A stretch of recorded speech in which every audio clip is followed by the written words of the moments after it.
The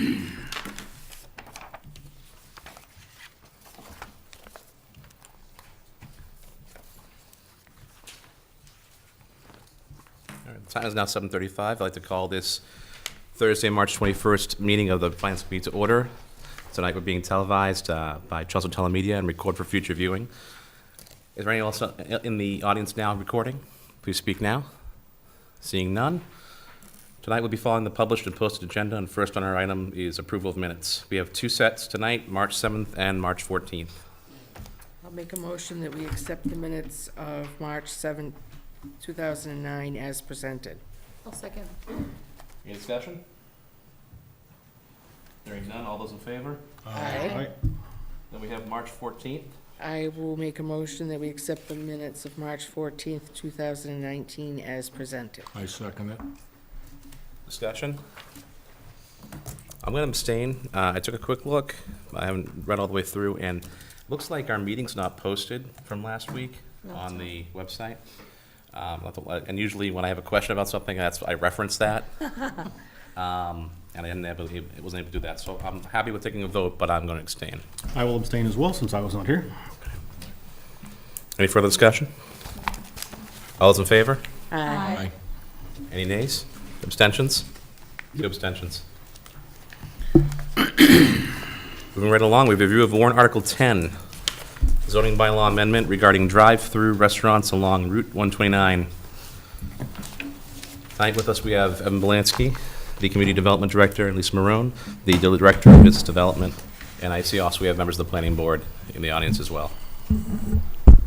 Great, so good evening. As you mentioned, with me tonight is Lisa Maroney, the Director of Business Development.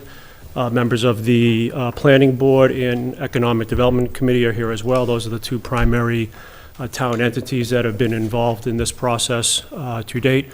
So what we thought we'd do is, it's about a 10-minute presentation.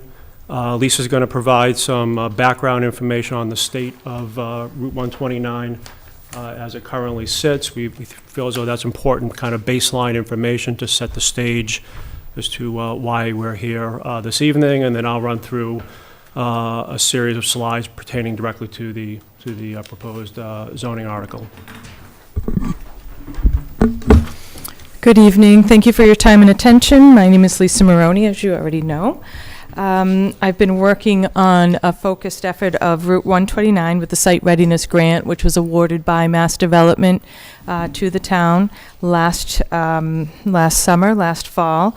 So I'm just going to give you a real top level of the progress to date. We have reports coming out from the consultant with about a 60-page existing conditions report, something that we didn't find any major surprises in, but appreciate having the documentation for future discussions and connections with interested parties on 129. We've done in-field interviews. We now have a full occupancy tenant inventory, which we did not have before, separate from the assessor's property ownership database. We have an infrastructure map, market analysis, SWOT analysis. We're waiting for some park comparisons so that we can align Crossroads at Route 129 with other successful office park turnarounds. So we're waiting for those documentations, but we're making some great progress moving forward with that. And again, incremental progress has happened on 2, 4, and 6 Omni Way, formerly occupied by Kronos, acquired in property management by SVN Parsons, with many tenants fully occupied on those buildings at this time. Lifelinks brought in and expanded to 324 jobs. First Light Bioscience moved in, brought 25 jobs. Auto Guide, 20 jobs. The Mass Department of Children and Families came in and brought 150 new jobs. Comcast expanded 400 jobs. WNA is now owned by Novalex. They have 700 jobs here in Chelmsford, and also Parisi Associates on Omni Way. So that's a great success story. Not sure when that went up for auction exactly, but now fully tenanted. Other incremental progress, Digital Credit Union relocated into 129, brought 250 jobs to date with a plan of 900 jobs, also to build a parking garage and further expansion and investment on their site. Sunny Acres expanded, they have 165 jobs over there. Lockheed Martin also created another expansion here in Chelmsford. They employ 900 people. Chelmsford Storage Solutions, another new construction project that happened recently. Holiday Inn Express did major renovations. Endeavor Robotics, now new into Chelmsford, now has 145 jobs here and recently awarded a $32 million contract. And Zoll Medical confirmed almost 1,100 jobs on their site here in Chelmsford, and they recently purchased their 2 buildings for $35 million. These are great success stories and many indicators of progress and things to promote and celebrate to create the identity of Chelmsford and the crossroads. We do have some elevated vacancy rates on 129 that we're still trying to manage. Of the square footage there, we still have 16% vacancy on 129, which is higher than the average for our area. And of that 16%, 28% of it is office space. So we are still trying to make those connections and repurpose that space, and the site readiness grant will be helping us to do that. We've got some more creative conversations going with agencies such as Mass Development and Mass Econ. So there's a lot more work to be done, but we're staying optimistic, and we're having lots of meetings, meet and greets, a lot of interest coming forward. Challenges, as I was just mentioning, marketing for the region, trying to get the word out. Just today we sat with a couple of realtors that represent restaurants specifically, and they did not know anything about our pad ready site for 197 Bill Ricker Road, where we've been really marketing that for a restaurant pad or a brewery. They are based out of Westford and just had recently heard about this opportunity during the town managers meeting, annual meeting presentation. So we're pushing this out everywhere and anywhere we can, and the connections are happening, and we're closing the loops and they're coming forward. We're having great conversations. So additional challenges include amenitized spaces. Of all those office buildings on 129, not many of them have on-site or in-location full cafeterias, fitness, conveniences. So this is what's keeping our empty spaces empty. Trying to promote the flexible zoning is a really key factor. We recently lost 2 more tenants out of 321 Bill Ricker Road, specifically for the lack of amenities. That was about 35,000 square feet. So we're still losing some tenants for that reason. And that's driven by the landlords, because they're not ready to reconfigure their space, right? They're looking for the big tenant. Some of them, yes. Some of them. So this particular landlord was very interested to bring on food on site, but some of her creative discussion included a second building, to maybe include convenient service, and the zoning wasn't accommodating for that at that time. So they're all in a holding pattern. They're all waiting to see what happens next. But we've had a lot of interesting conversations with more serious than top-level interest. And I think that's what's pushing forward some of the things that you're seeing come forward that Evan will be talking about.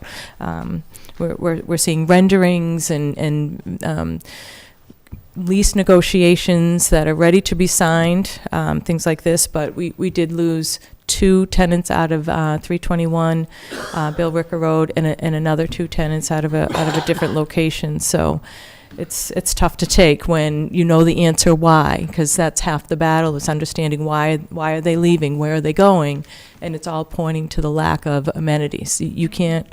And why are the landlords hesitant on?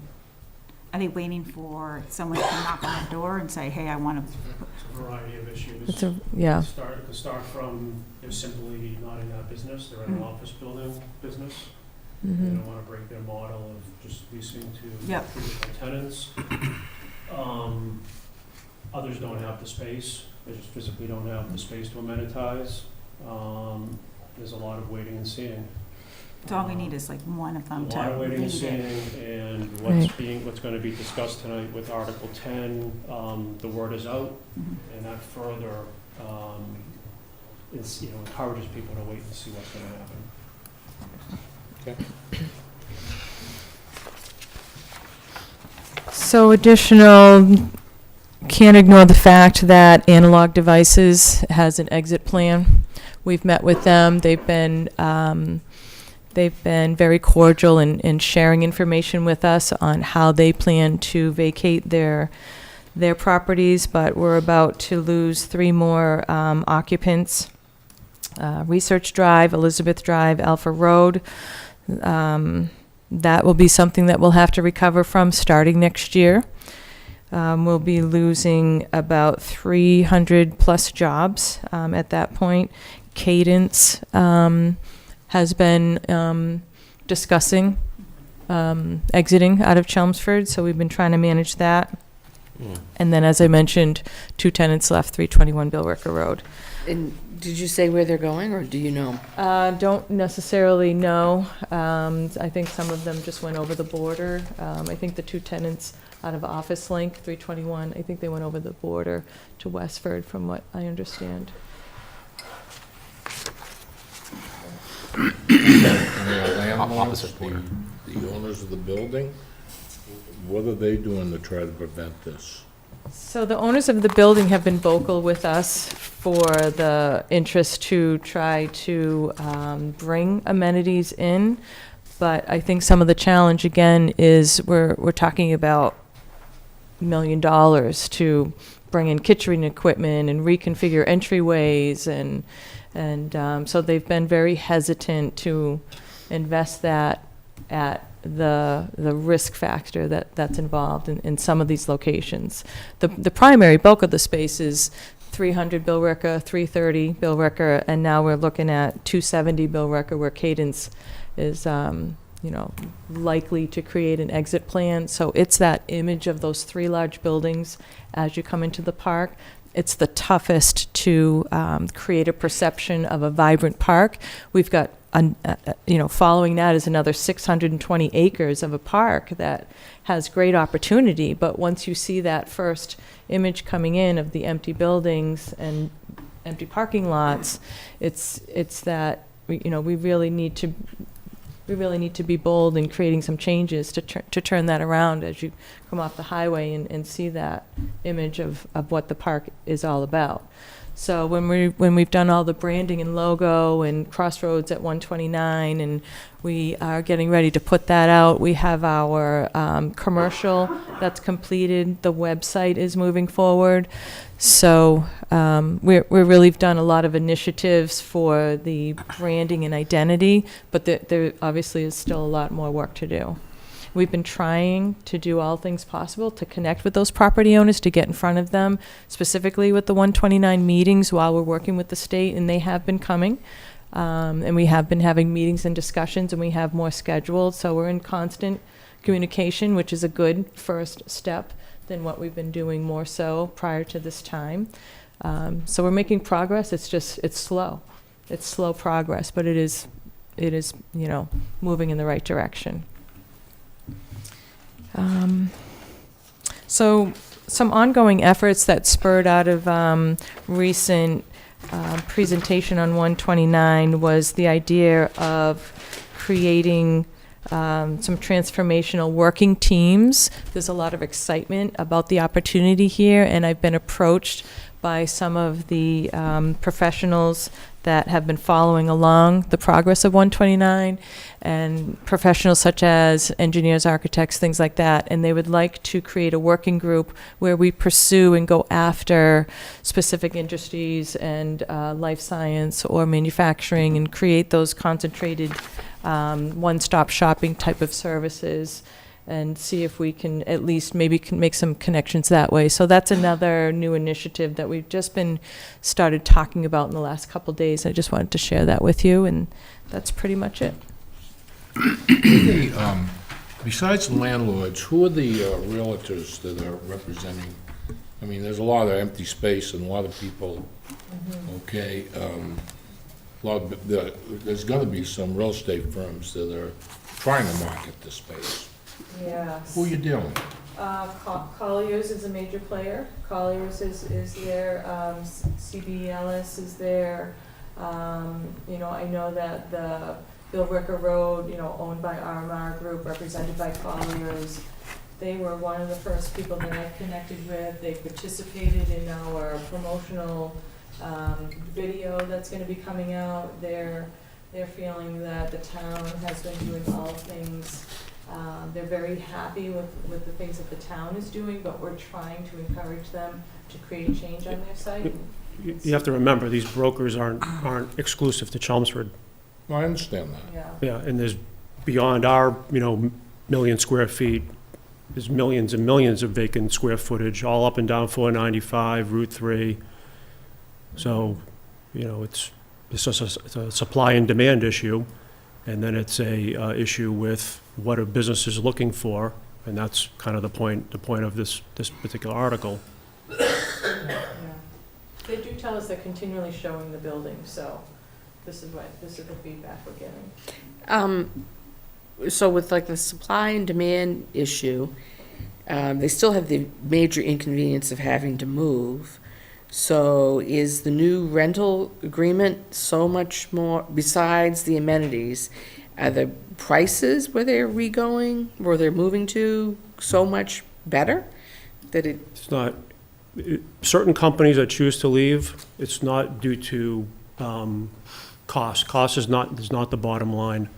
These are, so remember, these are businesses that have located in Chelmsford some time ago. Their first lease is coming up, so they've been in town for 10 years, if not more. While they may have been attracted to Chelmsford initially because they were looking for value to grow and become a growing company, the ones that choose to leave are going to more expensive real estate, Westford, Burlington. So Chelmsford has a legacy of a great place to grow a business. At a certain point, for a variety of reasons, those businesses outgrow Chelmsford. so we're like. One this- of the items that we're aware of that we can control is the amenities. So we're like the starter home. That's what we've served as, and we've done a really good job with that. What we're beginning to hear, and Cadence is a good example, is when that does officially go public, it will be because of lack of amenities and their concern about retention and attraction of young talent. So then some of these landlords and all, putting multiple businesses, breaking up the space and putting in. As a last resort. Yeah. As a they're- last they're resort. starting to market It's it very in expensive that to way. do. Correct. Yep. All right, so let me transition to the article at hand. I know there's a lot of information on this slide, but again, we feel as though it's pretty important. So to provide some context, the whole 129 issue started about 6 years ago, back in 2013. Unfortunately, that initial effort did not move forward. That was then followed up by the first wake-up call with Kronos and Mercury departing in 15. At that point, town meeting did respond in a timely manner with the adoption of the Route 129 Business Amenity Overlay District. And since then, as Lisa mentioned, the town's been very engaged with the EDC and other town officials, engaging with existing property owners, brokers, and developers, anybody who wants to talk to us as well as listen to what we have to say. More recently, the first two projects approved via the overlay, 104 Turnpike and 197 Billerica Road, took place. 104 Turnpike is currently under construction. That is going very, very well. Unfortunately, 197 Billerica Road, which was the restaurant retail project, is having challenges finding an anchor tenant, that being a restaurant anchor tenant. Next reminder, as Lisa mentioned, is the most recent reminder that we continue to need to be vigilant, is the announcement of Analog vacating in 2020, which brings us to this article. So based upon market interest back in October of 18, there was the initial market interest in providing some additional amenities at 278, 282 Mill Road. That property has since been rezoned by town meeting back in October, and at the next planning board meeting, they'll be presenting their initial retail amenity proposal. It's a small 5,600 square foot, no drive-through on that particular project. Then in November of 18, the owners of 330 Billerica Road made contact with us. That was followed up with a meeting with the EDC where the proponent, the owners of 330 Billerica Road, presented their vision and their interest. That was a very informative meeting. I gave you their project narrative, as well as some of their renderings that they presented to the EDC. The EDC indicated their initial support. That was quickly followed up by staff updating the planning board of that EDC meeting and that private property interest. At the same time, a zoning strategy was also presented to the planning board. Ultimately, the planning board decided to hold a public hearing, which took place on February 13th of this year, and they did vote to recommend this article. So some of these graphics may be seen for the first time. As I mentioned, this is what was presented to the EDC. The planning board received copies of this information. The project narrative is pretty enlightening. It's a property owner that has self-directed due diligence. They took it upon themselves after probably 2.5, 3 years of failed leasing to take a different look at this property. RMR is a national REIT, so they have a national perspective and experience around the country. They took it a step further, and as the project narrative indicates, they did their own local market demand and analysis. They used some real-world local brokers and regional brokers, and they determined that there is a real market demand and interest to locate amenities at the 129 area, specifically 330 Billerica Road, specifically as it pertains to fast food with a drive-through. So the first picture you see here is their conceptual floor plan. This is of the first floor of the building. It shows on the right-hand side, that would be where a drive-through would be located. That is the fast casual with a drive-through. What they indicated to the EDC and what is in their project narrative is that they believe that that's the catalyst that would then trigger the other amenities to locate in their building, as well as the catalyst for them to justify the economic investment. All of these site amenities, including everything but the drive-through, the QSRs, which is quick service restaurant, a sit-down restaurant, a retail space, those are all currently permitted under the current overlay. We don't need any more rezoning for that. Mm-hmm. However, what is clear is that they believe that the drive-through specific to a fast food casual is critical to then implement the rest of the vision. The bottom picture shows what they would do to reface the exterior of the building, bring it up to the current standards, to be complementary to the new amenities. That package deal is upwards of over a $10 million investment. Can I just ask you a quick question? I can't read the if you go back to the layout, we see the big picture, the nice, pretty picture, we see the car driving through the drive-through, but then you've got, it says, you've got office on the far left, there's office space, then a cafe. Is that what that Kathy? says? If you look at the one on the Baker and Tradesman, it's a lot bigger. Okay. Yeah, the separate handout. Okay, thank you. I kept adjusting my glasses. Okay, Yeah. sorry. You'll be able to find everything. It's much better. This handout. Yeah, she's found it. No, she's got the other picture. No, no, it's the other one. Okay, thank you. So what their strategy is to obviously amenitize their building. They have a second floor, which is programmed for office, and they also view their location within the crossroads as a strategic gateway. So they view their vision as providing amenities beyond their property. I mean, that's right at the entrance. It's visible from the highway. Correct. Now, are they looking for a curb cut there? So I show these concept plans with caution. The Okay. reason for that is that all town meeting is doing is providing the rezoning to provide the opportunity for a proponent to make a full detailed submission to the planning board. Got it. So while they show a drive-through, that doesn't necessarily mean where it's going to be located. You mentioned, are they going to put a new curb cut in? Yeah. All of that would be, I'm just trying to stave off Yeah. consternation here. yeah, Yeah. so, you know, I wanted to show these to provide evidence that this is well beyond, just concepts and conversation. This is yeah. a real This is- entity who's done their own due diligence, who took the time and energy to meet with the EDC. They created these visuals and they've gone public. These are public documents, so I'm beginning to share them beyond entities that have seen them. I think and I hope town meeting understands that they're not voting on the project.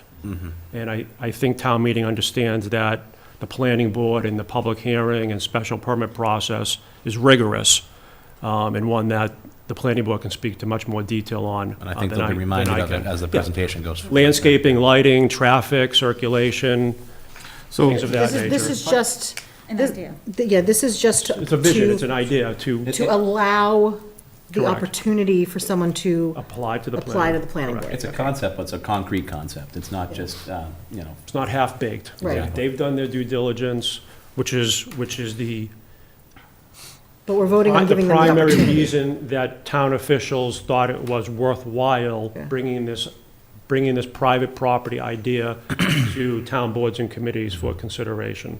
So town meeting is voting on giving them the opportunity. It's giving the district the opportunity, correct? so it's just a clarification and an observation. So the only thing that's really falling under this article, warrant article, is a drive-through at the coffee shop. Exactly. And so I guess the observation is, if that's all that's required to do this, it seems odd that we're going to put in quick serve, which is basically fast food, but all I can do is drive through and get coffee. I can't drive through and get food, lunch. So they've labeled it a coffee shop, is that what you're referring to? Yeah. I Knowing can, this again, it's just a. I can tell you from their project narrative and the way they described it to the EDC, it is well beyond a coffee shop. It is a breakfast, lunch, and dinner, family-friendly during the day or evening or on the weekends, and corporate-friendly during workday business hours. It is by no stretch a coffee shop. I'm not sure Like why a they Crest. labeled it. I'm not sure why they would have labeled it like that.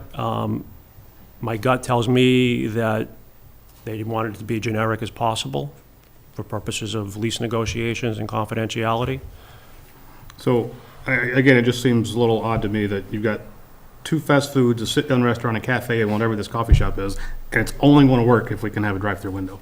So again, I can only tell you what they've described. I can tell you that the conversations that Lisa and I have had with many property owners and brokers and people who kind of do this work outside of Chelmsford, they say that this is a high-risk investment. Obviously, the property owner's taking on much of the risk.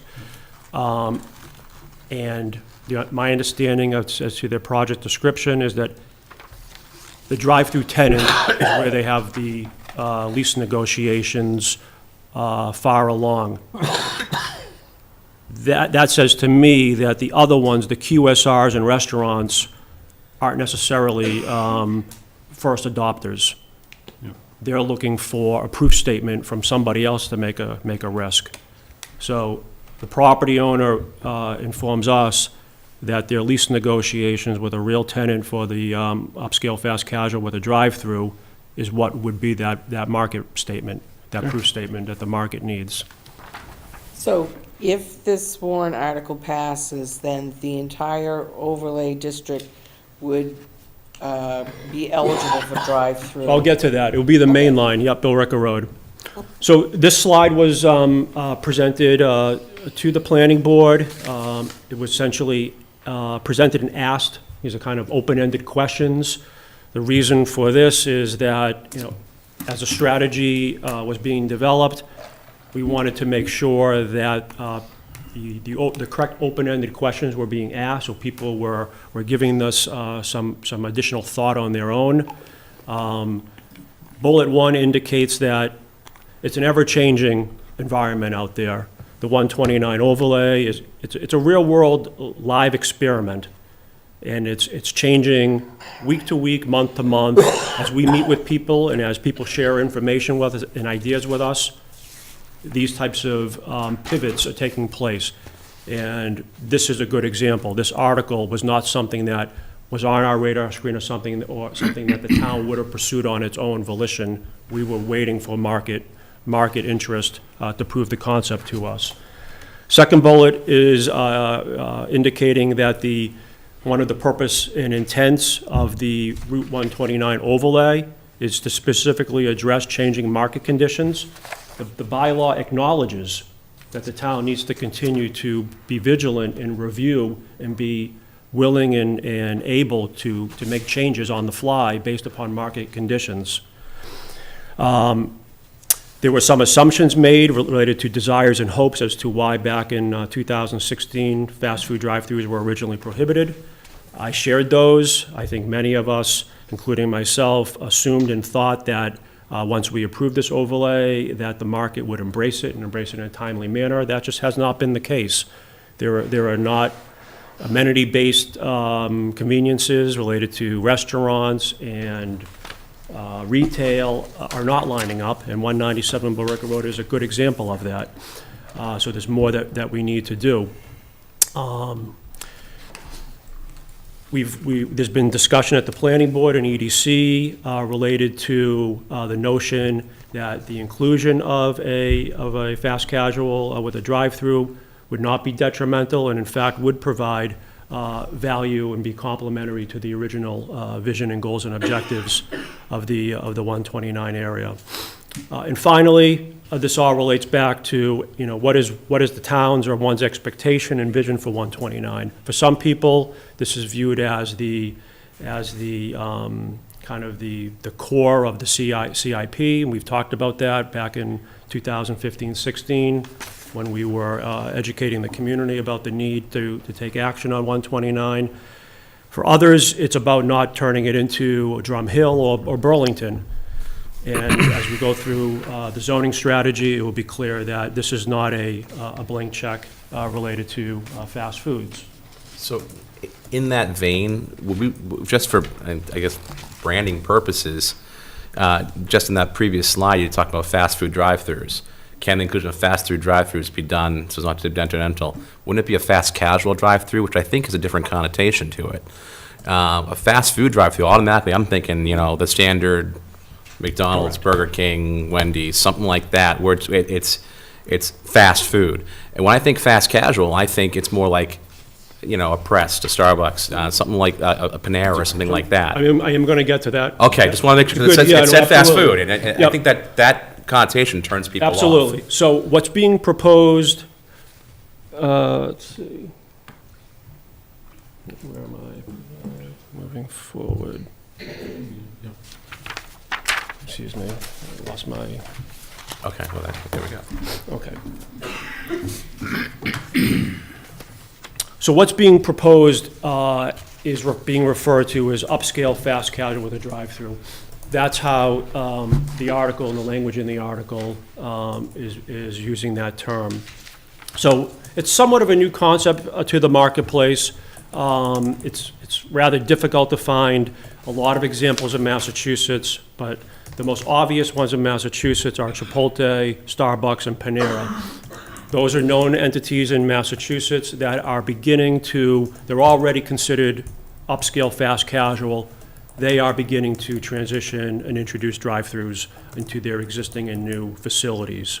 Some other names that are becoming more familiar are Jimmy John's, Five Guys, Shake Shack, Potbelly Sandwiches, Be Good, Tasty Burger, and Sweet Green.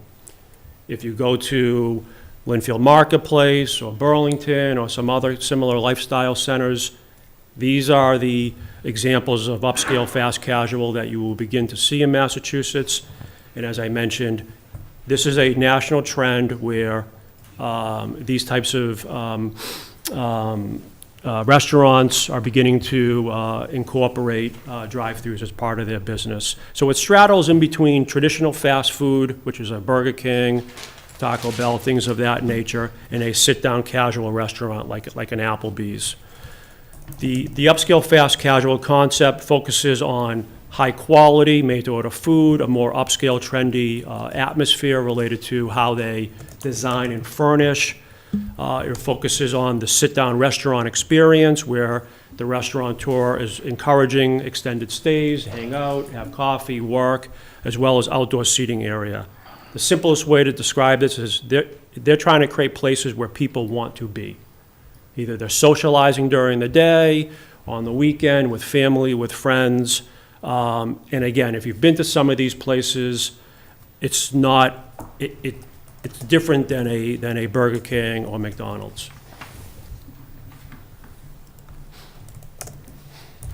So as I mentioned, the 129 overlay already permits all of these food establishments. It permits something like Center Deli, kind of a counter service. It permits existing fast food restaurants.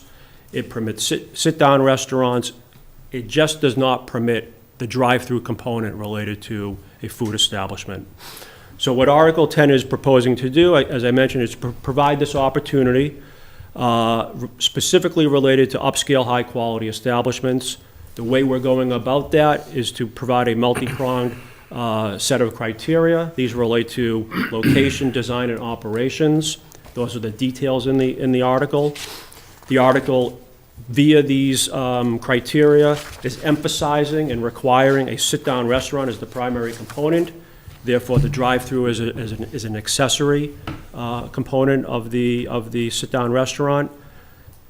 The use as a drive-through requires a special permit from the planning board, and it also requires compliance with the COID bylaw. The COID bylaw in this particular case is important because it provides for or requires enhanced architecture and site design, connectivity, outdoor gathering spaces, sidewalks, pedestrian amenities.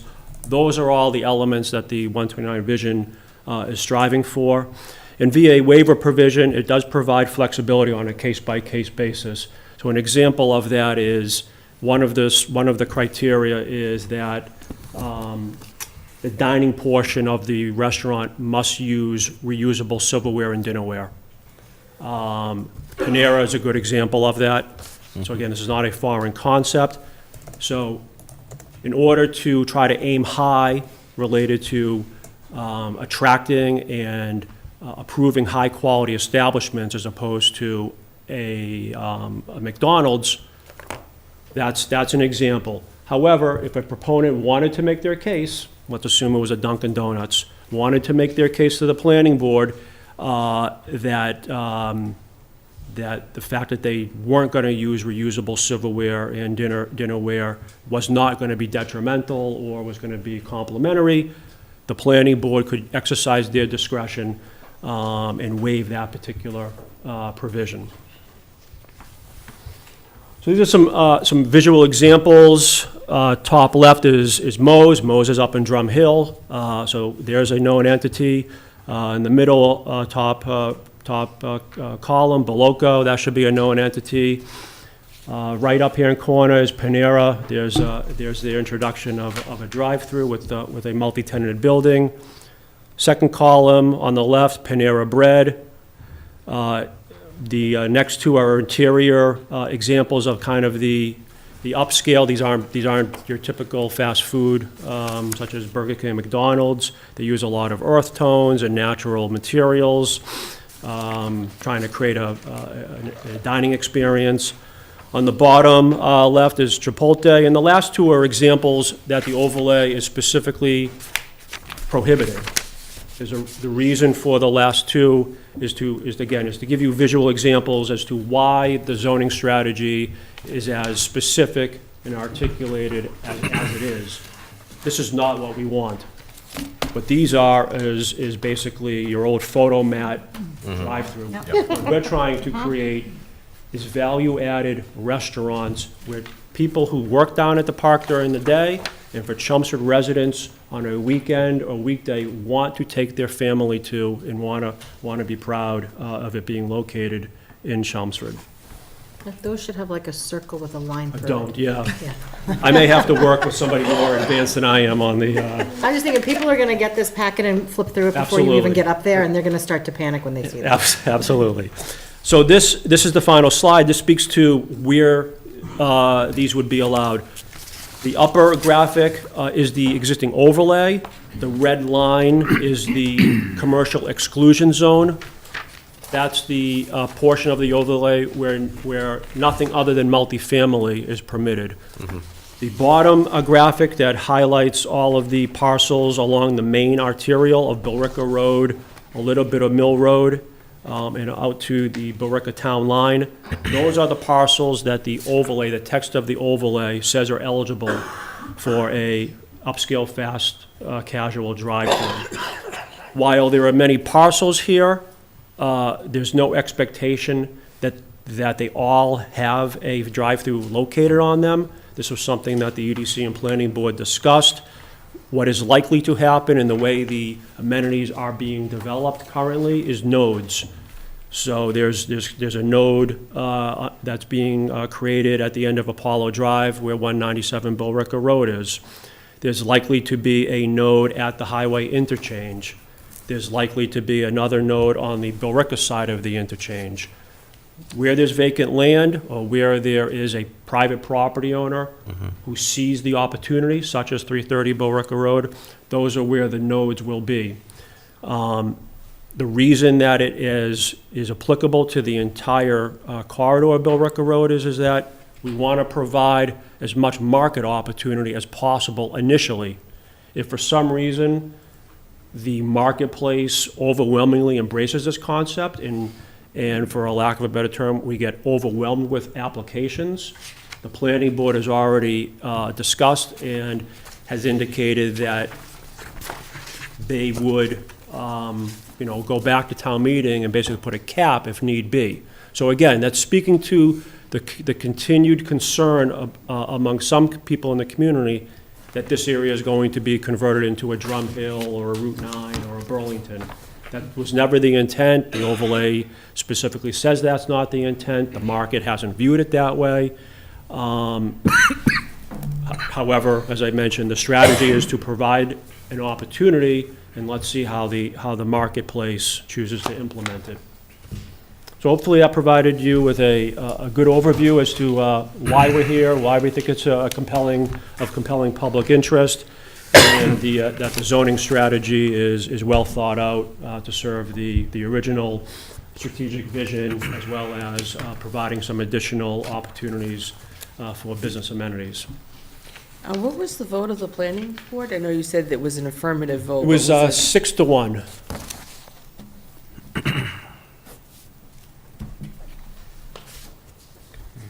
So I gave you a copy of the banker and tradesman article.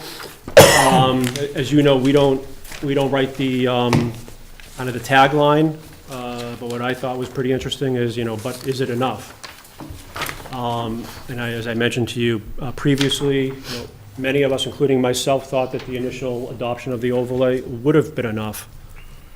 But Lisa and I and others continue to learn. The site readiness is providing us a wealth of information. When property owners like 330 Billerica Road come to us, we begin to learn. And the whole point of bringing this forward is to make sure that the planning board, EDC, and the community has a chance to adjust accordingly, with the notion that the town is still committed to ensuring that the revitalization and redevelopment of 129 is successful. Any questions? I have a question. With regards to the overlay and the nodes that are developed within the red, you mentioned a potential cap if need be. Do you mean outside of the red that's outlined on here? Or if every potential property owner within that area decided that they were very interested and wanted to move ahead, does that mean that you would cap any portion of this or outside of this area? So the red parcels that are outlined, highlighted along Bill Ricker Road, per the text, those are the ones that are eligible. Again, I think what the planning board has discussed, I know that they don't believe it's gonna be overrun and turn into a Route 9. Right, okay. But if it comes up, because it continuously comes up, planning board has a strategy and plan in mind in order to mitigate that. But I think conceptually, the board thought, 5, 6, 7 of these Okay, is a reasonable number. I mean, that could take 3 years, it could take 5 years. certainly. We may never reach that number. This allows for, the planning board still has to provide approval for any projects that are going Exactly, forward. exactly, Right. exactly. I was just trying to understand if we were hoping or what percentage we were aiming for out of the red that you're seeing. I get you. So again, More than zero. I think there's likely to be 3 to 5 nodes. Well, I think it's exciting. Each node should have at least one, maybe each node could have 2. Each node will also have, hopefully, a sit-down restaurant, a counter-service restaurant. So the nodes, eventually will be like little villages that accommodate some retail, some restaurant, different types of restaurants, so that anywhere within the park, you can take a 5 to 10-minute walk on a nice day and be at one of these nodes. Excellent, thanks. Helps.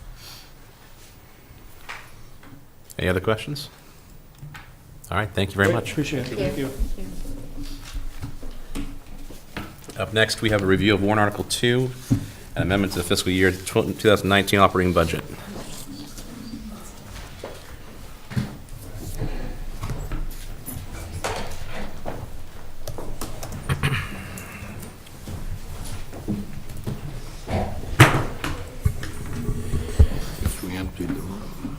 Good evening. Good evening. Evening. I'm Town Manager Paul Cohen. I'm obviously joined by Finance Director John Souza and Town Accountant Darlene Luce here. Article 2 is revisions to the current fiscal year operating budget.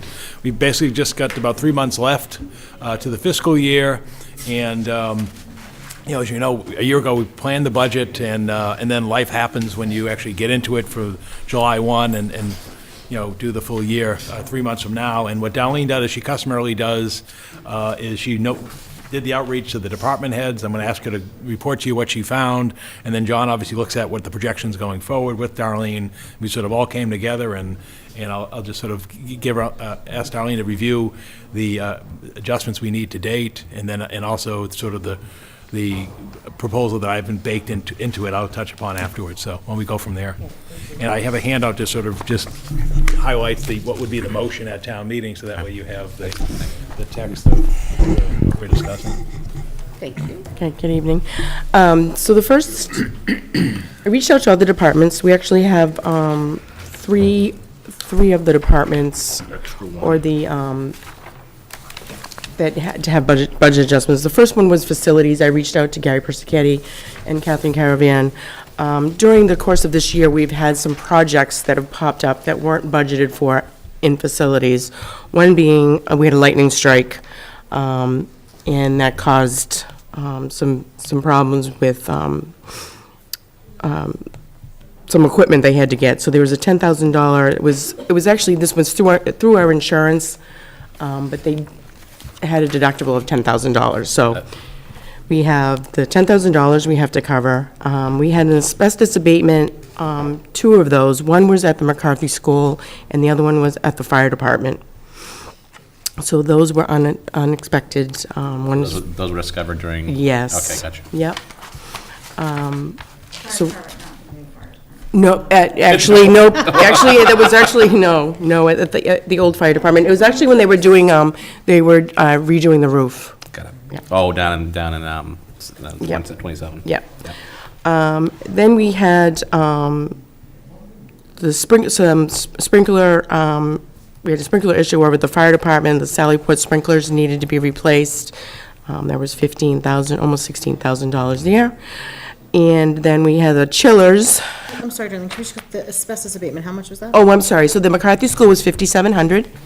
And, Listed on page 2 in the handout. oh, yep, and the fire department was $5,800. Thank you. And then we had the chiller Geico's at the police department, which is, that was a big amount there, almost $55,000. And then just a small amount on 101 Mill Road.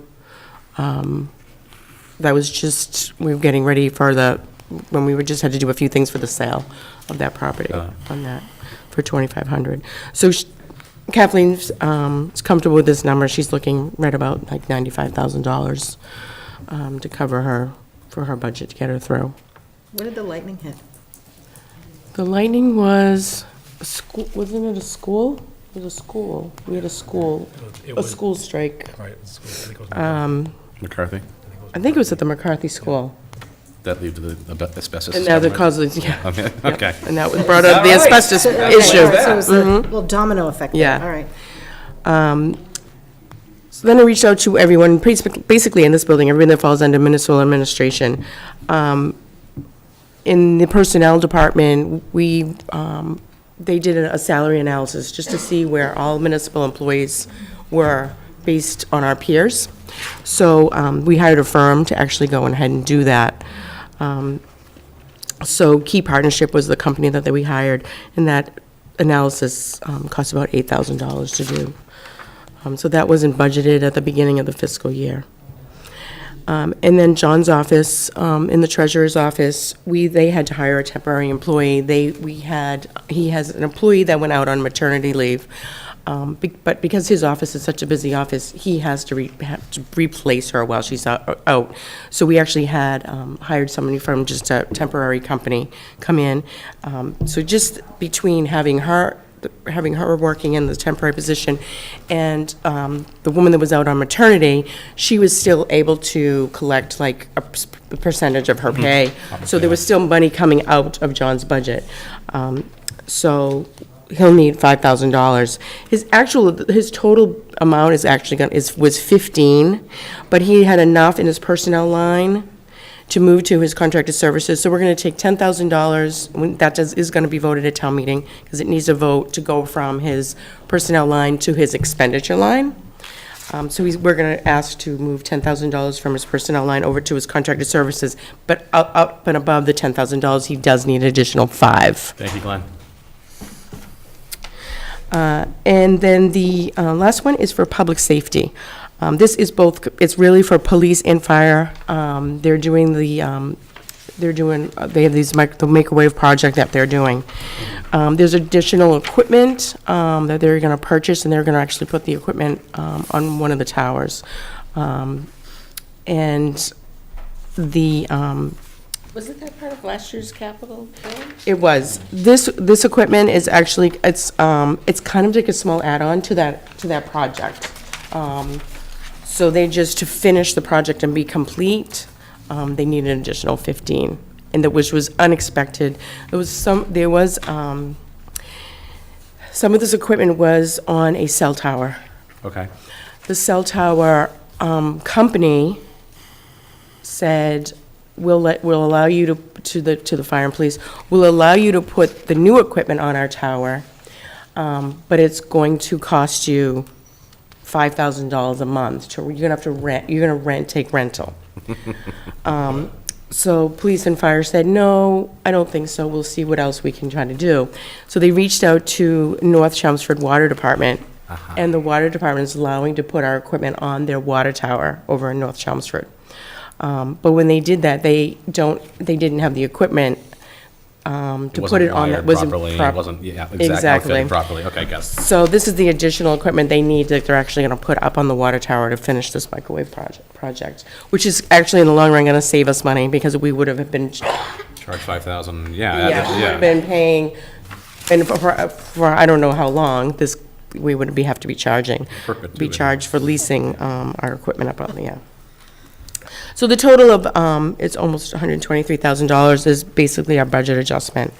And like I said, the one that's underneath that is just the line item transfer that's in John's department. It's just moving 10,000 from his personnel line, over to his contract salary line.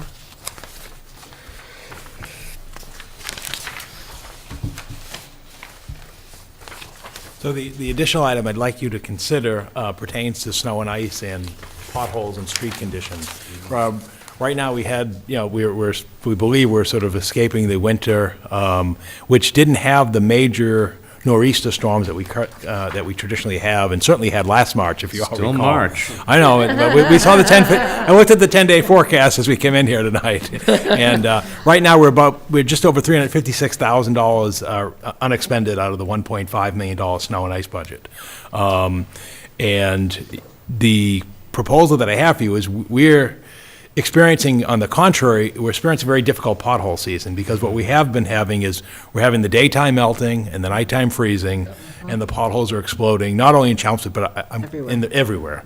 So the consideration that I have for you is to take an opportunity for the sort of the windfall that we had from the snow and ice budget to transfer those funds and make an investment in our roadways. Basically, what I'm seeking is about $300,000 to transfer from snow and ice and transfer to highway department expenses for road construction. And how this would work, it sort of modeled a program that was done by the governor about 3 years ago, is they called it a one-time pothole account. And what the town does is, it's not for fixing potholes, is what it is you reconstruct sections of roadway. So it may be 1/10 of a mile long or what have you, but what you do is you go out and you reconstruct, the 12 feet of roadway, 2 inch thick, grind it and resurface it on the most extreme areas. And what that does is, obviously, it improves the roadway infrastructure, because much like whether you have your own driveway or a parking lot or a roadway, it's often not the case that the entire road is moonscaped. It's sort of the impact of particular areas. And so with that amount of funding and consultation with DPW, they think we could get about the equivalent of about 4 miles total, but it wouldn't be a 4-mile section. What it would be is they'd go out there, and you've seen it. They do a strip, of a 1/4 mile, half, 2/10 of a mile, 1/10 of a mile, depending on the area, and going out and attacking the most troubled areas. And you can.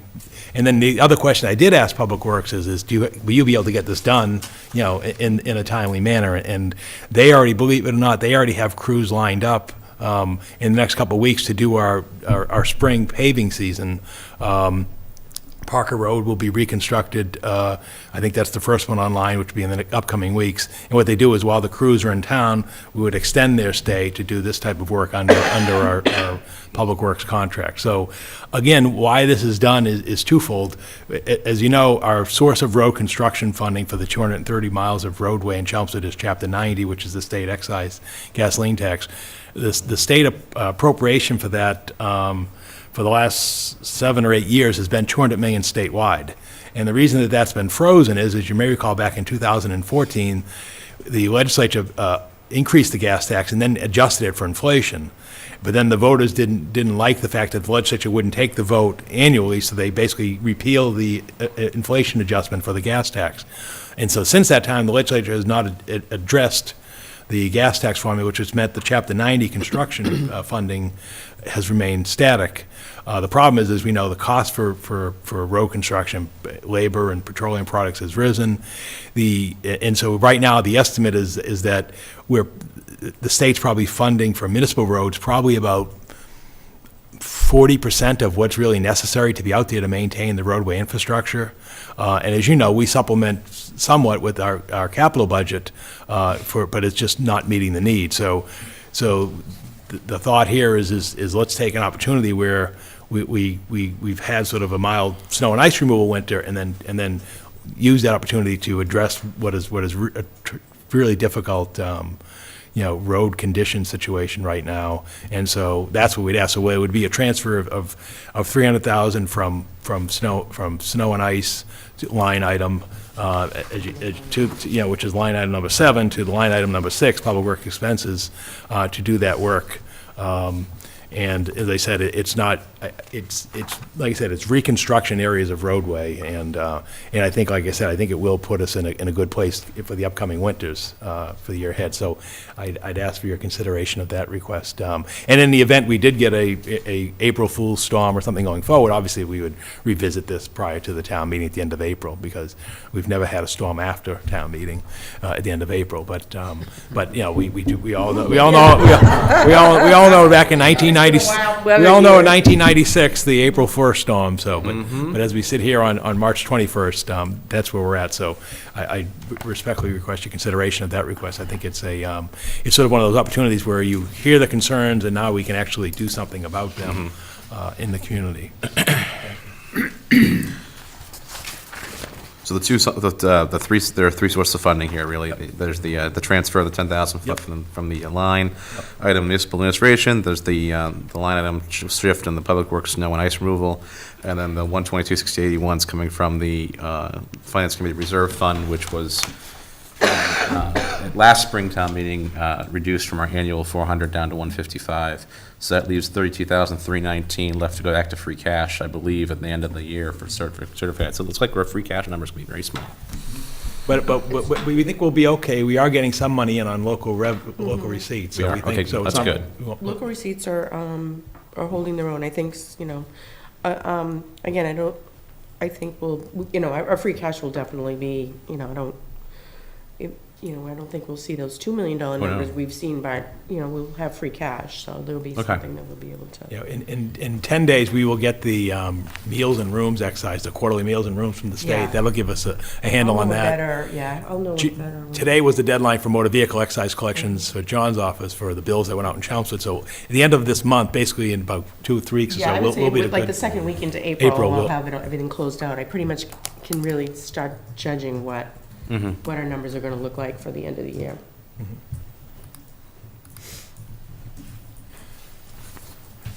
Any other questions? All right, thank you very much. Now we'll go on to review of warrant article number 19 for increased funding for senior citizens Sure. property tax relief. This one is simple, I'm guessing. is pretty simple and easier, quicker than the previous article.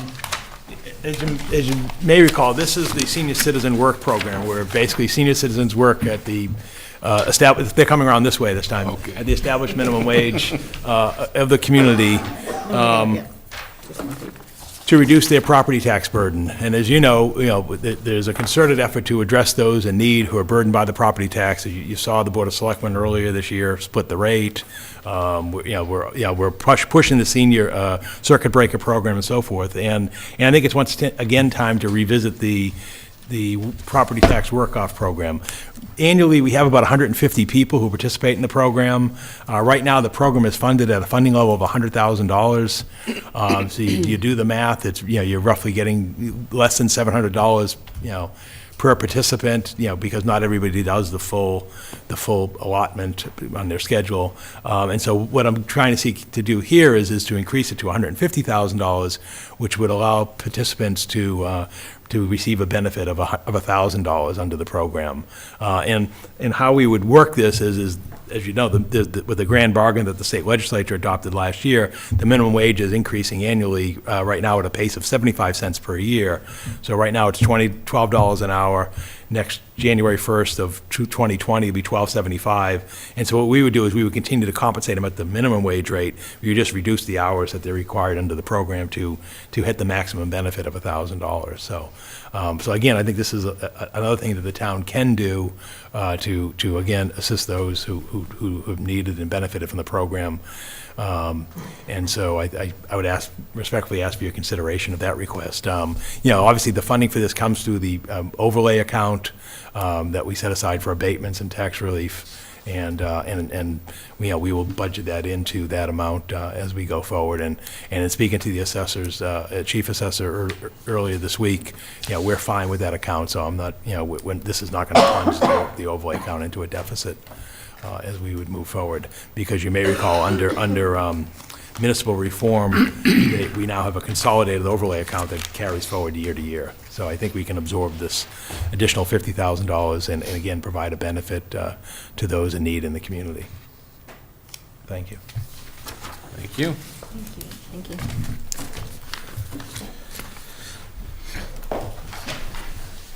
All right, now we're coming to the point where, as traditionally the last couple of years, we've provided for public comment prior to deliberating and having our vote on various warrant articles and budgets.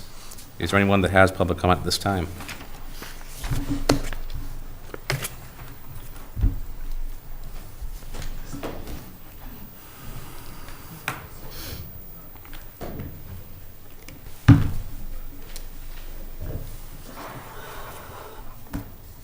And although we know you, if you could please state who you are. Glenn Diggs, 220 Wellman Avenue, member of the Board of Selectmen. However, I'm not here speaking for the board. This will be the last time I have to say that for a while. But it won't be the last time I'm speaking. I'd like to really talk about two things. They're kind of related, but they're somewhat different. And that is, some people may be aware, I recently went to a board of the school board meeting. And during a similar session at the end of the meeting, I mentioned that I was disappointed in their budget. And I wasn't disappointed from the standpoint of it was too big. I was disappointed that it was too small. And the reason was there was one position that was not included as far as a new position in their presentation, and that was a additional person for social, emotional, and counseling services within the school. That there's been many meetings that they've had this year when this has come up. They've talked about it. They go to various conferences, and this is like the top topic on the dais. And if anyone saw the Boston Globe this morning, the Boston Teaching Union came out with the same thing, that they are endorsing that this is something that's missing. That when you have children that have maybe some physical disability, it's readily seen and understood and can be dealt with. But when they have social or emotional problems, they're not seen. It can be something as simple as some child might have dyslexia, and they have a problem socializing with other children because they feel that they're not the same. And that a professional could identify that and help to deal with it and to ameliorate the problem. Now, in the budget that be presented, there is the money for an additional SRO, a safety resource officer. And part of the argument that the people who are endorsing social emotional counseling people is that we are propagating schools with more and more of these SROs, which is really comes under the police budget. They have some counseling training, but they are not a true professional, and that's all that they do, and they're trained to pick these things up early. So I had said to them that, I was prepared to go to town meeting, if that's what it took, and argue that a certain amount of money be taken out of the police budget, and that same money should be put into the school budget, and that the school would be free to hire someone for social emotional support anywhere they want. Again, I'm not trying to tell the school what to do. I'm just saying that they need this person. And in the end, it was suggested I meet with Jay and talk about that need a little bit more detail, which I did do. And he explained that they do have a long-term goal to provide that type of a position. However, they have a new person who's going to be evaluating exactly what that work should be and how it should be done and where it should be done, and then he wasn't quite ready to do that. And further, he indicated that they expect to have that, maybe next year, and that perhaps at that time they could then swap out the SRO and instead get the money for an in-house person. Well, to me that didn't make sense, because once you put the money somewhere, it's going to stay there. And then we would be asked for additional money for the school department and having an SRO. Now, in today's climate, SROs are highly looked on as favorable in school systems because of the nature of the world we live in today. But it's a question of what is the best use of that money. My feeling was it would be best used for this, but I told them that unless they supported it, I wasn't going to be an idiot and go before town meeting and suggest this, because if they say, oh no, that's not what we want, I'll just look stupid. So I'm not going to do it because they haven't indicated that. But I'm bringing it up from the standpoint of down the road, you will probably be looking at additional monies for that type of position. You may be going to conferences, you may be reading it in the paper, and I just wanted it to ring home going forward that there is that need in the Chelmsford school system. The only other issue I want to talk about was there are, in addition to the SRO for the, theoretically for the middle school, there is in the budget an additional position for an OSHA person and an additional person for a community resource person. And, you know, there are merits to both of them. However, the town is, you know, only of so much resources. You know, we recently had a situation with the police sergeants when the argument was made that the town has plenty of money, they can afford it, and that was one of the reasons that the award was what it was. You know, well, you know, this kind of thing, as far as hiring more people, kind of reinforces that. If we have the money, you know, we can afford to pay for things. At the same time, the OSHA position is something that's come up just recently. Chelmsford is usually in the middle of things. We're never the first to do something, yet we want to be the first town to have an OSHA person. It doesn't seem to make sense as far as the money, because this money goes on and on. Every time you hire someone, it's additional money. And the school system is bringing back, I think, 4.5 positions, and here's another 3 positions. So I know you take your obligations in terms of controlling the town finances. You know, a lot of times people bring up, how do you control taxes? Well, there's only 3 ways. One is the state gives you more money. Well, we can forget that one. That you try to do better economically, and it sounded tonight that we are making a lot of positive strides in that way, but it has a long way to go. Or you control expenses. And I think that's something that, in many cases, it's not the popular thing to do, but at the same time, if you were in your homes and you had money that you had laying around, well, should we spend it or shall we save it for another day? And so I would hope that you would look at closely on additional spending. Thank you very much. Thank you, Glenn. Any other public comment? All right, seeing none, let's kick it off. Review, discuss, and vote on recommendations for fiscal year 2020 budget and Springtown meeting warrant articles. I'm happy to say it's a little bit earlier than we've started in the past. Not is by fantastic. not by much. Even just the time. Date-wise, Yeah. certainly. But it's because we have a lighter warrant schedule this go-around. So, I know, Kathy, are you up? Are you up for it? I had to borrow a document, but I think I'm up. And I have a little water, so. Excellent, excellent. All right, so we will take it from the beginning.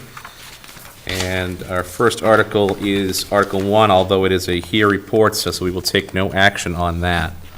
Article 2 is to see the town will vote to amend. Do I have a motion on Article 2? Okay, I would make a motion to accept Article 2, amending FY19 operating budget as presented, with the details being a $10,000 transfer from within the municipal administration personnel services, $300,000 from line item number 7, public works, snow and ice removal, and $122,681 from the Finance Committee Reserve Fund to the line items as indicated.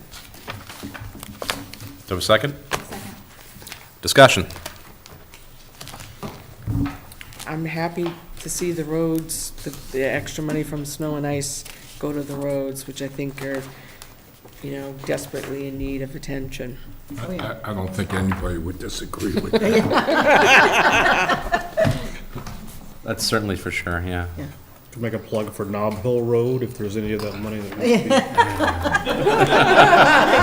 No, you cannot direct it to your own road. It's a short Would you road. like to recuse yourself from the vote? Put it on Facebook and just put Yeah. where to go. No, all of the transfers make sense. usually these the transfers are right in line with what we usually see every year. I think unexpected expenses that didn't warrant coming to us during the year to approach the Finance Committee fund, but were stuff that came up later on and to transfer at the end of the year. Or not the end of the year, towards the end of the year. They make sense to me.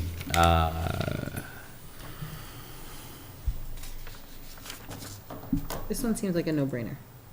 Yeah. All right, all those in favor? Aye. Any nays or abstentions? None? Unanimous? Article 3. Do we have an amount for? There's no action. No action on Article 3. Okay, that's a shame. We're still meeting, but we just don't have anything. No, I know.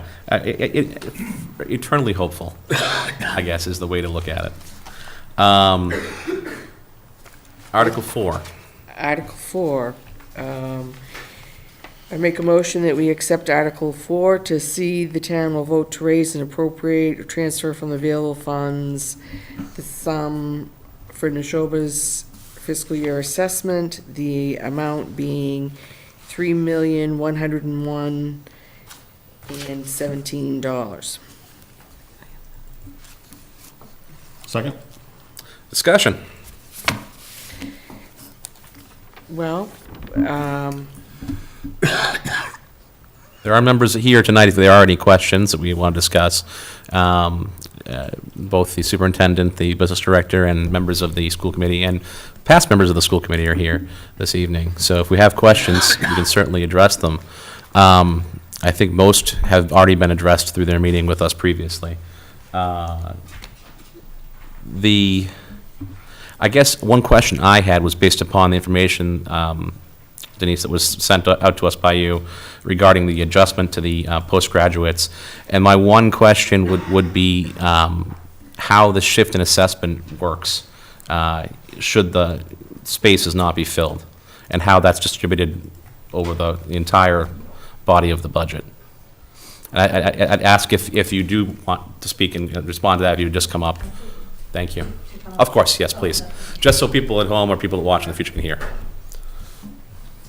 And thank you for attending Absolutely. to answer any questions. Thank you. So to answer your question regarding the how the assessment would shift with the seats, the piece to keep in mind is that the postgrad program, we had discussed this during the last meeting, is a program of open seats. So essentially what that means is if the seat remains open, the assessment doesn't really change. When you have one student that's going into a tech program in an open seat, if that student wasn't there, the cost of that program really wouldn't change. So essentially, the overall assessment to your 8 towns would not change if that open seat was not filled. So what happens, or essentially what happens when you rework the formula, is the amount of change that would occur in the minimum contribution line gets shifted over to the additional assessment line. Now, the formula for the minimum contribution is slightly different than the straight enrollment formula that you would see in the rest of the way the assessment plays out. Does that make sense in terms of how I'm explaining that to you? can I ask how that relates to school choice? Because isn't school choice really an open seat issue as well? It is. So how does that, just curious, how does the school choice, you have open seats, how does that affect the assessment? Because it seems like it's the same type of thing. I would say that it is similar, but I would say the same. If we had no school choice students, I don't see that our class sizes would necessarily dramatically change enough to reduce those costs. I don't, where we have not that many in each grade level. And the post-grad is the open seat on the technical week, not on it doesn't affect the academic week. And how many, I'm sorry. I just want to, how many hours a day do these students go? The post-grads, they are there during the high school hours. It's a regular school day. So they're there for 6.5 hours Yes. every day? Yep.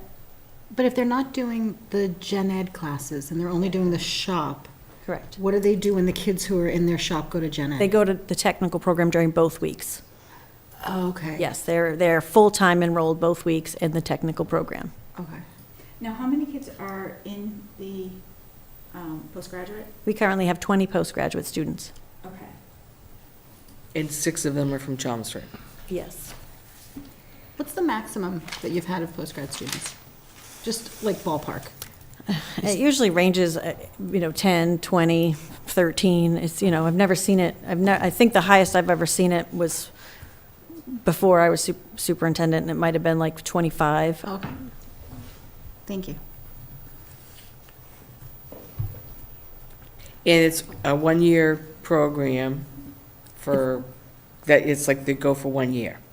Technically, it can be up to 2, but most of the students will finish in 1 year. So it's technically grades 13 and 14. So if a student is not able to master the tasks in 1 year, they could come back for a second year. It's very rare that that does happen, but it can happen if there's a student that just needs longer to be able to acquire those skills. But like I said, most students are able to finish it in 1 year. If you look at it this way, it's almost like the junior and senior year curriculum in the technical program, but they do it over the course of both weeks so that they can get both years done in 1 year, if that makes sense. What I don't understand is like the flow of their day. So if they're in, say, culinary. Yep. This is just to pick a program.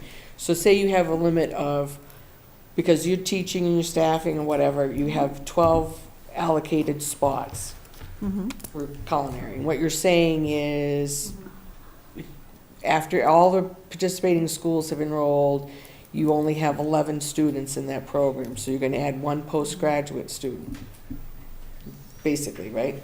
Okay. Okay, so the other 11 students are actually high school students, so they're going to go off to other classes like math and English. I don't understand what that one So- person does, that they're there for 6 hours a day. We have a week about system. So you have freshmen and sophomores on 1 week and juniors and seniors on the other week. So essentially what happens is the postgrad, on A week, the postgrad integrates in with the sophomores and the seniors, and on B week, the postgrad integrates in with the freshmen and the juniors.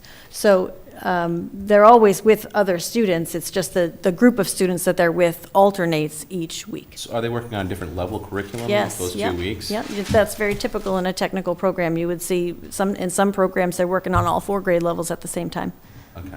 It's very project-based when you Because think it's about a that's technical my board. question. It's very It's project-based, project-based rather 100%. rather Yep. than class-based? Absolutely, Okay. yep. Thank you. And we do have it coordinated where there's different theory times where they do theory in the morning.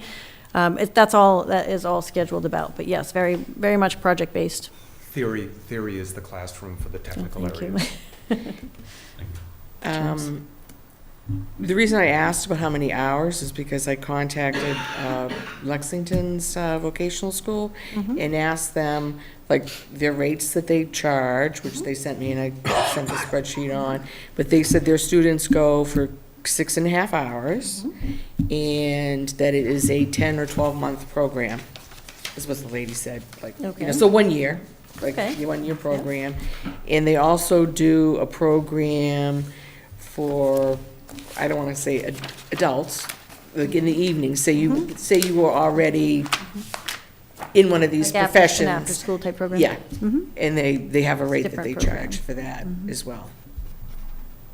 So do you do, like? We don't have at this time a program like that at night. We would like to add it. That is the plan. Well, just, they. We don't have one. We don't have one now. I did reach out and speak to the other vocational schools that I am aware of that do have post-grad programs. Some do charge, some do not, but every superintendent that I spoke to confirmed that they are counted in foundation enrollment, just like Neshoba, even the ones that charge. As long as you do not charge over the prevailing community college rate, you can do both. And in this case, doing the research on what would be the prevailing community college rate, it is program-specific, depending on which program it is, but it's between $6,500 and, probably somewhere around $10,000 per program for 1 year full-time enrollment in a community college. What Lexington does, which I thought is interesting, is they have the $7,400 rate, and they charge the student 50% of it, and a straight 50% to The town. towns. And they count them in foundation enrollment. In addition to the money they're getting for the foundation. But if you charge more than the going rate, like by a few dollars, then you could exclude them from the foundation budget. In theory. You could. You could. So it's a choice. Yes. But you'd still be paying the same. And did the simulation that I provided to you make sense? I know that, I just felt That's why I that asked the question about the Yeah, I additional didn't assessment understand how shift, yeah. that worked. it was but, yeah. important to look at that, because I know there was concern, and I know you were very clear in the last time we met, where you did mention that, you know, you knew your numbers might not be completely accurate, you were just kind of throwing out a ballpark. So I felt it was important, and out of respect to the discussion, to reach out and actually get the actual numbers and see what would happen, what would it look like? When you did this, you took out all 20 students? I did, yes. So I took out all the postgrads, and, you know, We the. can't take out just one community's Correct. postgrads. So when we removed them, the enrollment factor did not reduce by a full percentage, it only reduced by 0.03%. And then, as you can see in the chart, that meant that the capital equipment and transportation costs to the town were reduced by $174. Not the $6,700. The debt service was reduced by $163. And the major changes were in what happens between the minimum contribution to the additional assessment. So essentially that, the shifting would go from the minimum contribution over to the additional assessment. The other piece, when I did reach out to Roger Hatch, who's the former finance director at the Department of Ed, he's probably the only person out there that He could actually rerun created the the formula. formula. So that is what he did for me, so that I could look at it from a higher level perspective and see what would occur. And, you know, he did note that essentially it would have no fiscal impact on the towns, because your town schools your schools are not at minimum, it's really not going to change anything. If the minimums shift, it doesn't change anything in terms of. The interesting thing. No, and I Go think I ahead. might be hitting on the same thing Yeah, I think where you you're are. headed. So I think where I'm headed with the question is, with the additional assessment, it's assuming that there are no postgraduate students. That's taken out, was it 20 postgraduate students? And the additional assessment's based on the need to still fund those programs that are being run. Yes. But if there's a charge for those programs, and then you're still getting 20 or so postgraduate students, I'm not saying you would, but if you were, there wouldn't be an additional assessment, because you'd be covering a lot of those expenses with the pay that's coming in for those programs. No. Not at all? Where does that money go? This is the excess capacity. The postgrad is an excess capacity. You don't have 11/12ths of a teacher. You have a teacher. And the postgrad fills an empty seat. And I think we understand that. Can I try this another way, maybe? Yes, please. So I fully understand where you started from, that if you took these 20 folks away, they're scattered over multiple programs, you're not really going to save money. Your total budget is still the Not same. going to change. The I town think- would still be responsible for the building, the maintenance Right, of so the the total budget stays the same. Yes. I think the question is, well, if you charged, I don't know, $6,000, and all 20 kids, adults, I suppose, at this point, still came, They're very young adults, yes. that's $120,000 you now have of incoming funds. Wouldn't that then reduce the total overall assessment by $120,000 in very simplistic terms? That won't count towards net school spending though, either. I'm That sorry? money would- It that would money not, it would not count towards net school spending, is what she was trying to Yeah. say. So that money would be above the money that we could put maybe to other things, but it would not be able to, we would not be able to use it to reduce your assessment. At the moment, the cost to the town is $11,600 in total for the 6 post-grads, which is on the chart, which I'm looking at on my phone. I'm not texting. The difference in the cost is $11,600 for 6 students. I understand that amount is not material this year, and it was even less material last year, which is why I voted for the budget. I guess my point is that it could have an implication going forward, because if your program grows, and which I'm sure it will, because I'm sure it's a great program, then it's going to have a kind of a crescendo effect. Right now, it's not material. I see that, and I really appreciate you giving the information. My perspective is twofold. One, that it could have an implication going forward, so it should be discussed and analyzed thoroughly, not, put to the side. And Two, philosophically, I believe that the students should contribute to it, because I think if it is a value, then they're gonna feel more important if they have a vested interest. So philosophically, I believe that they should pay, and I think that the implications for the taxpayers as the program grows is such that I would like it to be considered and discussed from the school committee's perspective, because it could have an implication going forward. So I just want to make What sure I'm that I saying. understand. Is it that you think the students should pay? So that I philosophically, I believe the students should pay, but aside from that. I just Because wanna- philos- I because just philosophically, wanna finish a to make philosophical sure- argument is not going to Right. change anyone at this table's mind. Right, exactly. But But can I'm I, just can I saying, I just want to make sure I understand what you're saying. So you think that the students should pay, and do you think that they should be paying more than the prevailing rate so that they are not in foundation enrollment? Yeah. Is that what you're saying? So you want them to pay, I just need to understand if. By if it's- nominal if amount. But the nominal amount that was in the handout that you had given was this, the Yeah, I don't know why I made that $1,800 amount. mistake. Yeah, But it's I- really not. So the nominal amount is really 74. between is over the 6,500 to the 10,000 because it's over. I just wanted to make sure I understood what you were saying. So you just do not want them in foundation enrollment. That's what I'm hearing. Well, that can be a huge, especially going forward. I mean, Right, that's my we have perspective. Billerica going live with the new high school. Yeah. Right there, 50% of Shawsheen Tech. What happens if another town switches over to, because Shawsheen's gonna have a lot of extra space. Shawsheen doesn't have any extra space. Not now, but there's a lot of, Billerica funds it. So it's not applicable here because the post-grad program is only for district students. So unless another town wants to join us, But what if- those students would not be what if the eligible. town that goes to Neshoba decides to switch to Shawsheen? So if a town, there's a whole process in place that would have to be undertaken for a town to do that. You have to, every town has to basically vote to let you out. There's all sorts of rules in the regional agreement. So I think that's a hypothetical that wouldn't happen without years of discussion. I can't imagine that would occur. Is there a concern that I'm not aware of? No, I just, eighth graders are, the high school is 8th through 12, Yep, right? yep. Billerica has a lot of kids, right? There's some, 50%. Billerica has no bearing on Neshoba Tech. I'm just saying the dynamics may change with that high school going on. Maybe not next year, maybe the year after, as, you're the ones that said. It's that not as this- relevant to as the this high school budget. comes on, we You had tend two to see the drop. But they come Right. back again. So, I wonder how the dynamic, and we're what, 30%, is that gonna have an adverse effect?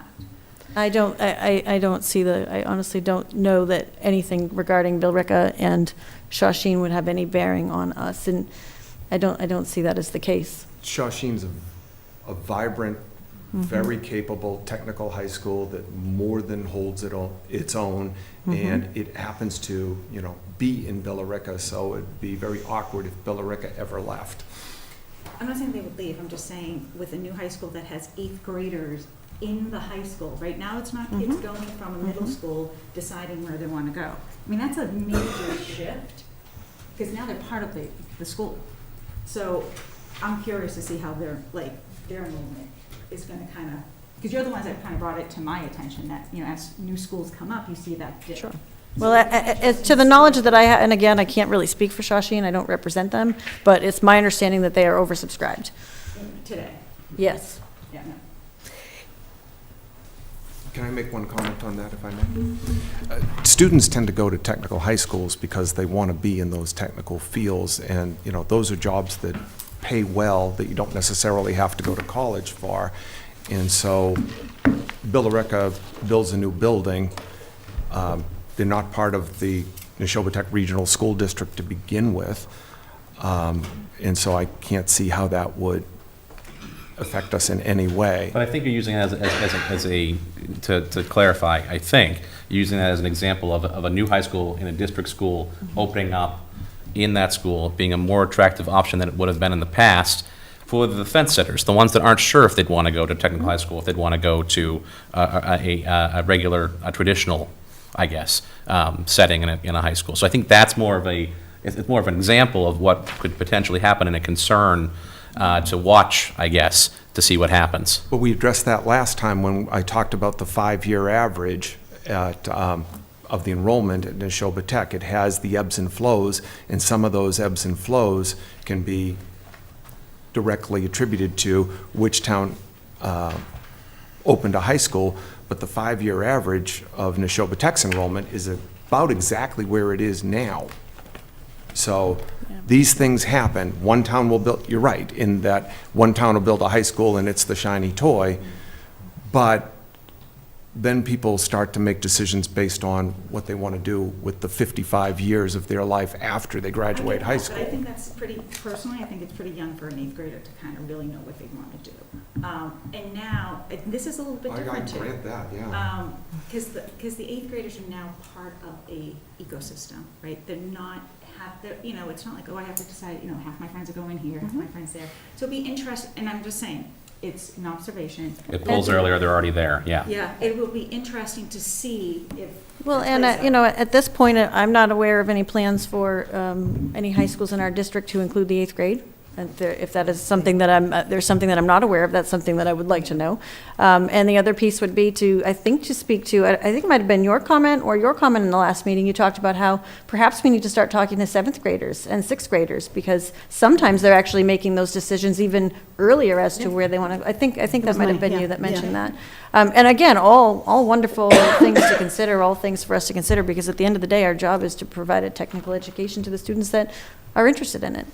And So- that does cut down on post-grads, because if they have the clear choice early.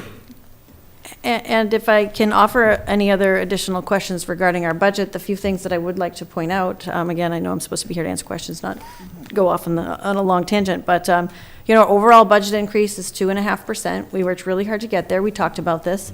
In addition to that, we are putting in over $1 million of school choice again to offset the cost of the towns. We will continue to work in that direction. And the other piece to point out is that if you look at spending as a whole, we're barely over minimum, and that's been discussed at this table for many years as well. In fact, I believe it might have been you, Chairman Clancy, years ago that said maybe we need to be spending more money. And I heard that comment just earlier tonight. We're just barely over minimum in comparison to all of our district towns, which are some of them 20% and 30% above minimum. So that was my next question regarding net school spending, because it was brought up regarding the adjustment. So how close are we to net school spending right now? We're fairly close. We have, when we did the budget, we have. We certainly don't want to drop like a couple years ago. No, Yeah. no, exactly. Okay. We watch it very carefully. That's why I do meter out how much of them school districts are using. Related to that, the fact that the Chelmsford Public Schools and the other public schools in your district are well over. So the fact that we're over, that somehow goes into that factor in that other category? Is that by the minimum is that somehow contribution? factored in? Like if we're 20, that's not in that factor? Okay, I don't think so. I'm not sure quite sure. I didn't print that chart because my But printer was. that's indicative of, How much the town is adding to the budget. That's from. But how the money was transferred from. The minimums. If you're already paying over minimum, a shifting of the minimum, if both of your schools were at minimum, Yeah. and there was a shifting of the required minimum, it would force the town to put more money towards the other school. But it doesn't technically have an effect because your schools are already over minimum, that the shifting of the required minimum contribution doesn't then change the spending ratio, so to speak. So right now, it's my understanding that FY19, Chelmsford Public Schools was 36.4% over minimum, and Neshoba Tech was 5.7% over minimum. And if you go back 4 or 5 years ago, we were actually under, and that is what caused some of the issues with the net school spending. So we've actually been making progress and moving in the correct direction. So essentially what that analysis was saying is that there would be no financial effect because all 8 of our towns are essentially well over the required minimum. Not all at a little bit slightly different percentage, but there's no one that's at the same places as Neshoba. Okay, any other questions for the superintendent or the business director? Okay. All right, thank you. Very much. Thank you very much. All right, now, so we've addressed the questions that we had. we'll continue discussion. We're still in discussion regarding the budget and Article 4. Any further discussion? I have Go ahead. I just have a couple of, I guess, comments or observations. So when we were going through this, I think it was on the 7th, 2 weeks ago, when they presented the budget, the focus, or some of the comments were, it's whatever, we were using 160 grand, whatever the number is, Yeah. somewhere between 0 and Yeah. 150 or something. That, that's real money. Some taxpayers might like to have that back.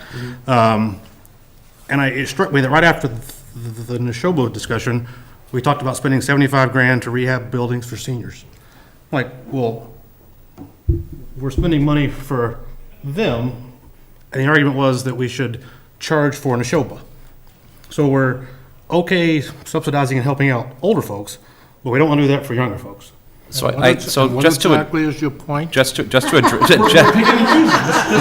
This but whole thing comes Eric, down to picking to and address choosing, that, you have to right? look at the source of the funds too. Because the source of the funds is coming from the CPF funds. So Sure. you can't, it's kind of apples to oranges.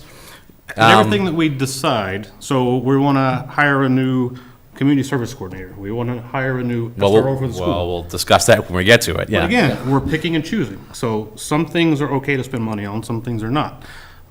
Personally, I think if we can invest a little bit of money, relatively, for young folks to get a good paying job that might stay local, I'm okay with that. I kept thinking this whole time, one of the current topics is, free college. Well, there's no free college. Somebody's paying for it, right? It's a matter of who. Yeah. And this is a good instance of that. This is free education for these post-grads, for them, supported by the town that they live in. So I was just trying to figure out who we think it's okay to spend money for some things and others we don't. Right. Right? That's really what it comes down to. Well, that's what practically every one of our votes is for, yeah. Absolutely. So that kind of highlighted that discussion for me. And, then I thought about looking at the 19, or maybe that's the 20-year budget. We're going to spend about 45% of our money on Chelmsford Public Schools. I have no kids. More than that. More than Much more than that. Yeah. That's just the school system. That's from Paul's slide. That doesn't include benefits and I know, insurance. I hate that slide.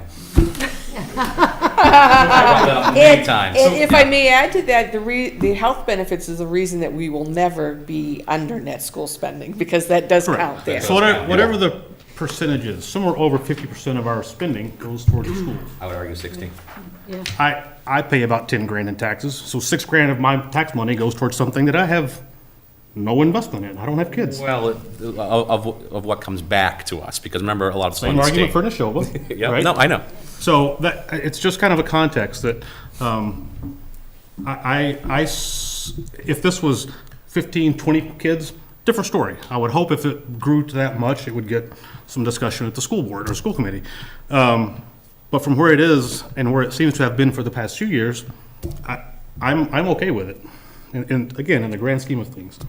So, I agree with Eric. It was a concern of mine that they were being, the included in our enrollment numbers for the calculations. But in looking at what we got from Dr. Pigeon and seeing the actual difference, I'm less concerned about it. And I think that, I'm a huge proponent of technical schools. Like, there's a massive skills gap in our country, and I think part of that is that we have set, as a society, we've set this idea that you have to go to a four-year college to be considered successful. And yet you have a lot of kids that are putting themselves into debt, and they're coming out of school and they don't know what they want to do with their lives.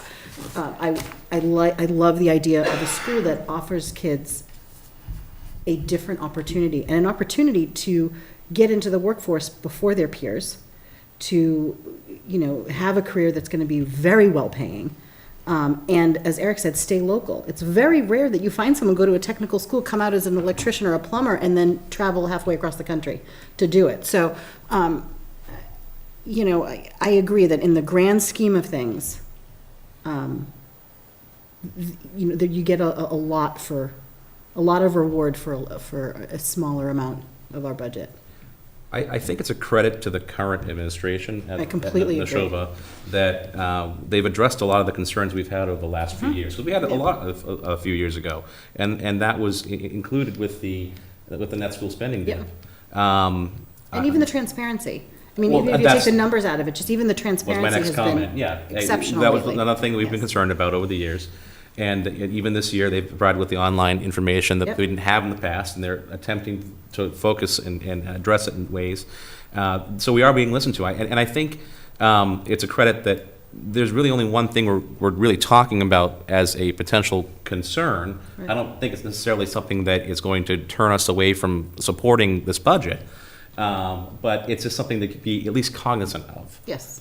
Because if numbers do dip, if enrollment does fall, which I don't think it will, but if it does, if the numbers were to increase, then we really need to keep that in mind, that this is something that should at least be looked at in the future. And I think it's incumbent upon us to make sure that we at least bring those concerns forward in a timely fashion, so if it does become a problem in a couple of years, that it's not being addressed for the first time when it's a problem. Because I think that's happened in the past too, where we've come and said, well, this is a problem, but why didn't we address it or at least raise our concerns before it became a problem? And so I think that stems from some of the discussion, is just to be cognizant and aware that there's something there that can be addressed if it needs to be addressed. But overall, I'm happy with the progress, well, not the progress, I shouldn't say that. I'm happy with the adjustments that have been made over the last few years, and the communication that's increased. And I appreciate Kathy bringing it up, though, because like as Jim said, it's an awareness issue for us, that this is something that we're all now going to keep our eye on, versus, I'll be honest with you, it wasn't on my radar until you said something. I think, our purpose is to ask questions and to see if something seems reasonable, material, all of that. And so when you look back, going back to the document that Paul distributed, and you look at the 10-year budget growth of the town of Chelmsford, the town's budget has grown in total by 39% over that time period, and Neshoba's has grown by 87.3%. So that is markedly higher than any other category. So I think, just by looking at that number, you'd think, wow, that's interesting. And what draws that number is enrollment. So therefore, it deserves a discussion, like, okay, so their enrollment has grown, their percentage has gone, part of that enrollment is postgraduate, and this is how they're included. So it deserves analysis and discussion. Yeah. And I do feel that in the full, it is not material now, clearly, it's not material to their budget, but I think going forward, it is something that we have to be cognizant of.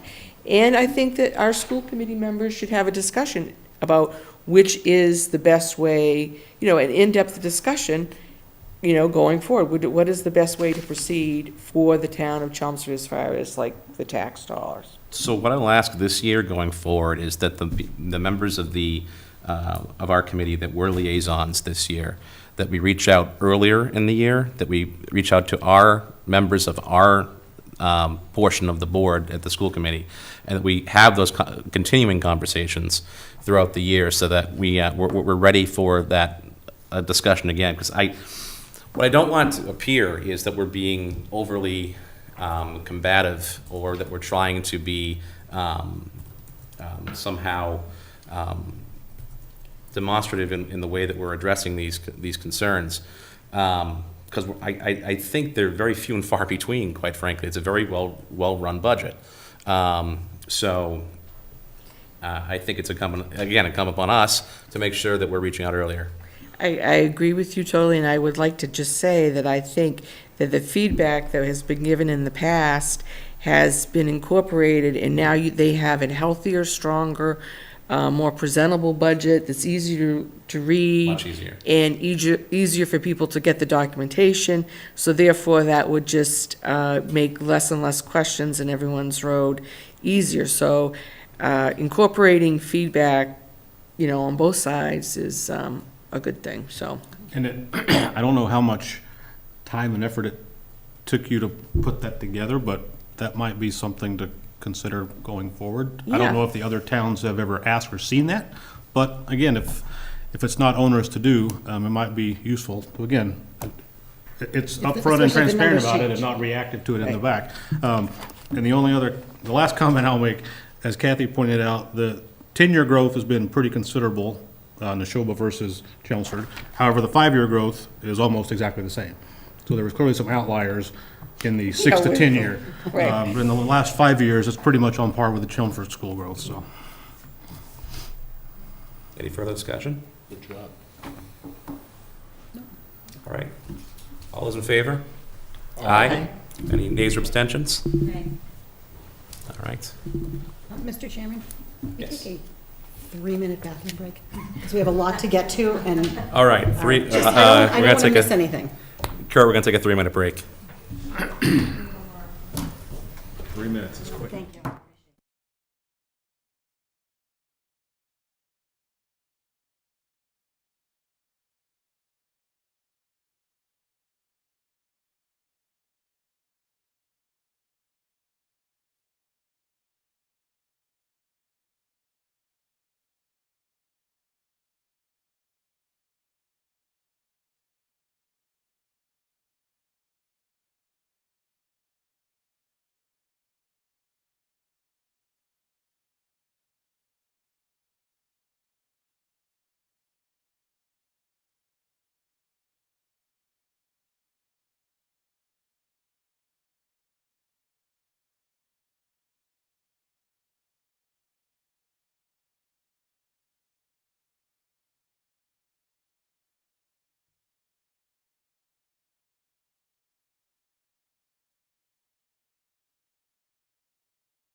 threat, Dave. Okay. Are you on the way? Everyone all set? Thank you. All right. And we're back. Article 5? Article 5. I'd like to make a motion that we accept Article 5 as presented. It's for the Neshoba roof in the sum of $3,704,616. Do you have a second? Second. Okay, discussion? Got to be done. Well, not only that, but let's keep in mind, this is an accelerated MSBA project. We're looking to recoup 55%, and that number is not Chelmsford's number, it's the total number of the project. Any further discussion? All those in favor? Aye. Nays or abstentions? None? Article 6. Article 6, I'll make a motion that we accept Article 6 to see if the town will raise and appropriate or transfer the amount of funds available for the Chelmsford Public School System, the amount being $61 million. I'll second. Discussion. So I'll be honest, you know,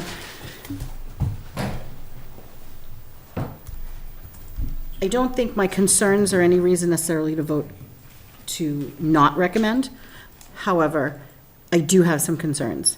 And my biggest one being the addition of a full-time world language coordinator. We currently are only offering 2 languages. The rest of them are all online, so you don't need to evaluate teachers or set up curriculum. It's all done for you. They're talking about a full-time position at around $97,000 a year, and that's just salary. I don't understand why a position like this can't be a teacher with a stipend. Like a department head. Like a department head, exactly. As it was treated when the budget was adjusted. Correct, but when asked about this here, and then when asked about it at the Council of Schools the other evening, the continued position by the administration is that, well, this is more about setting up a exchange program. Well, my problem with that is you're spending $97,000.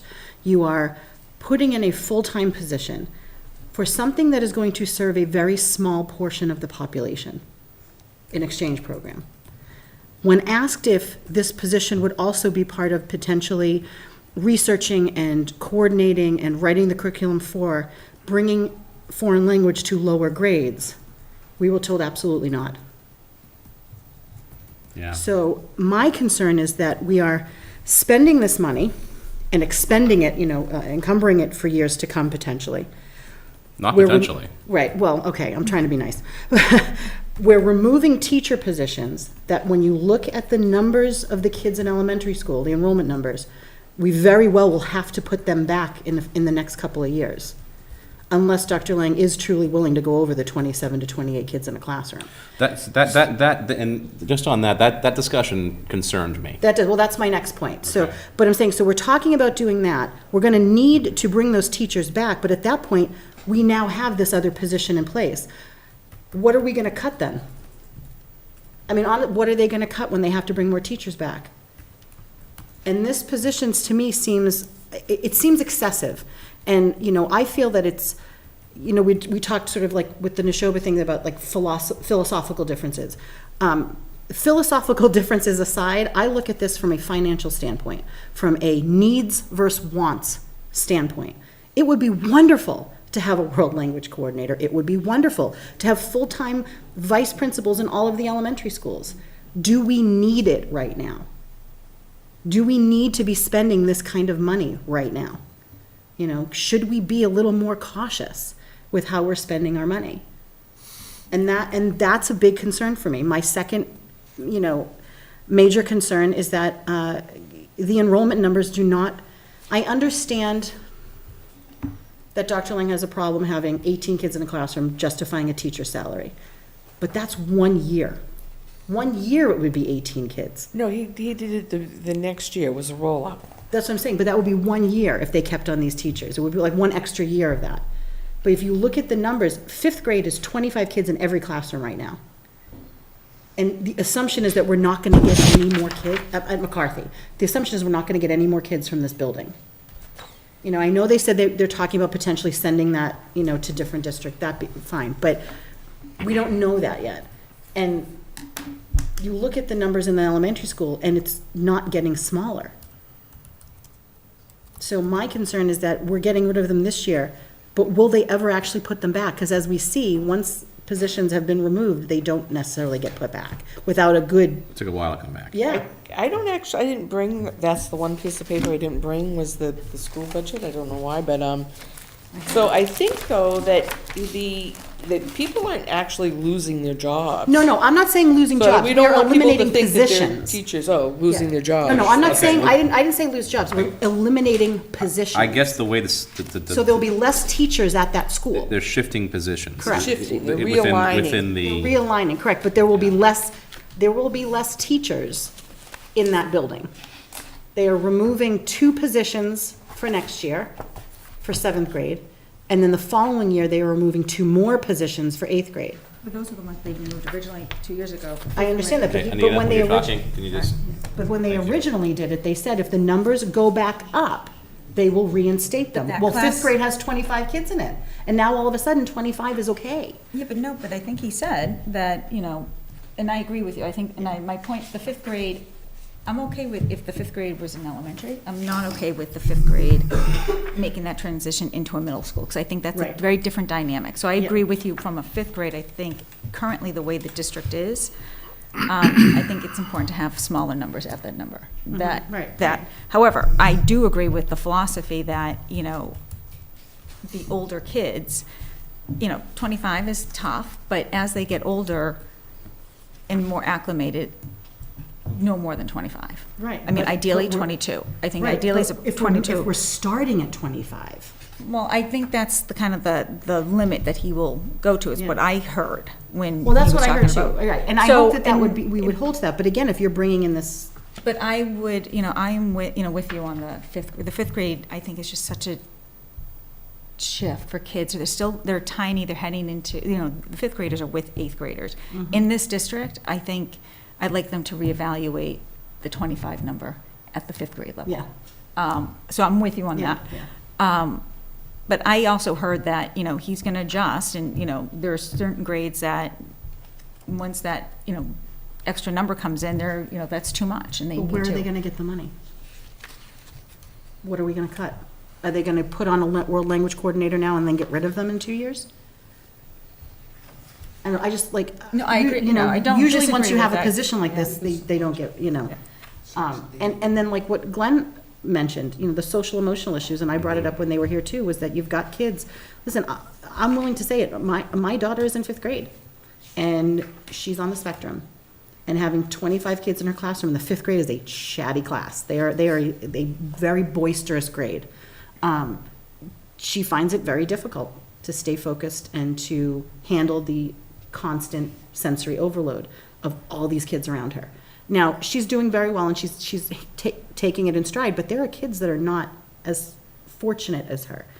And I worry that when, you know, if we're trying to address social emotional needs, how are we doing that when you've got teachers in a room with 25 kids? And, you know, and some of these kids might not be in co-taught rooms, and they might be in a room with just their classroom teacher. And I know Donna mentioned that one of the ways they're gonna address that is with the one-on-one Chromebooks. But I have always said, and I said it in the last administration, was that I do not like the idea of relying on technology to teach our kids. I'd rather a human being in the classroom than a computer.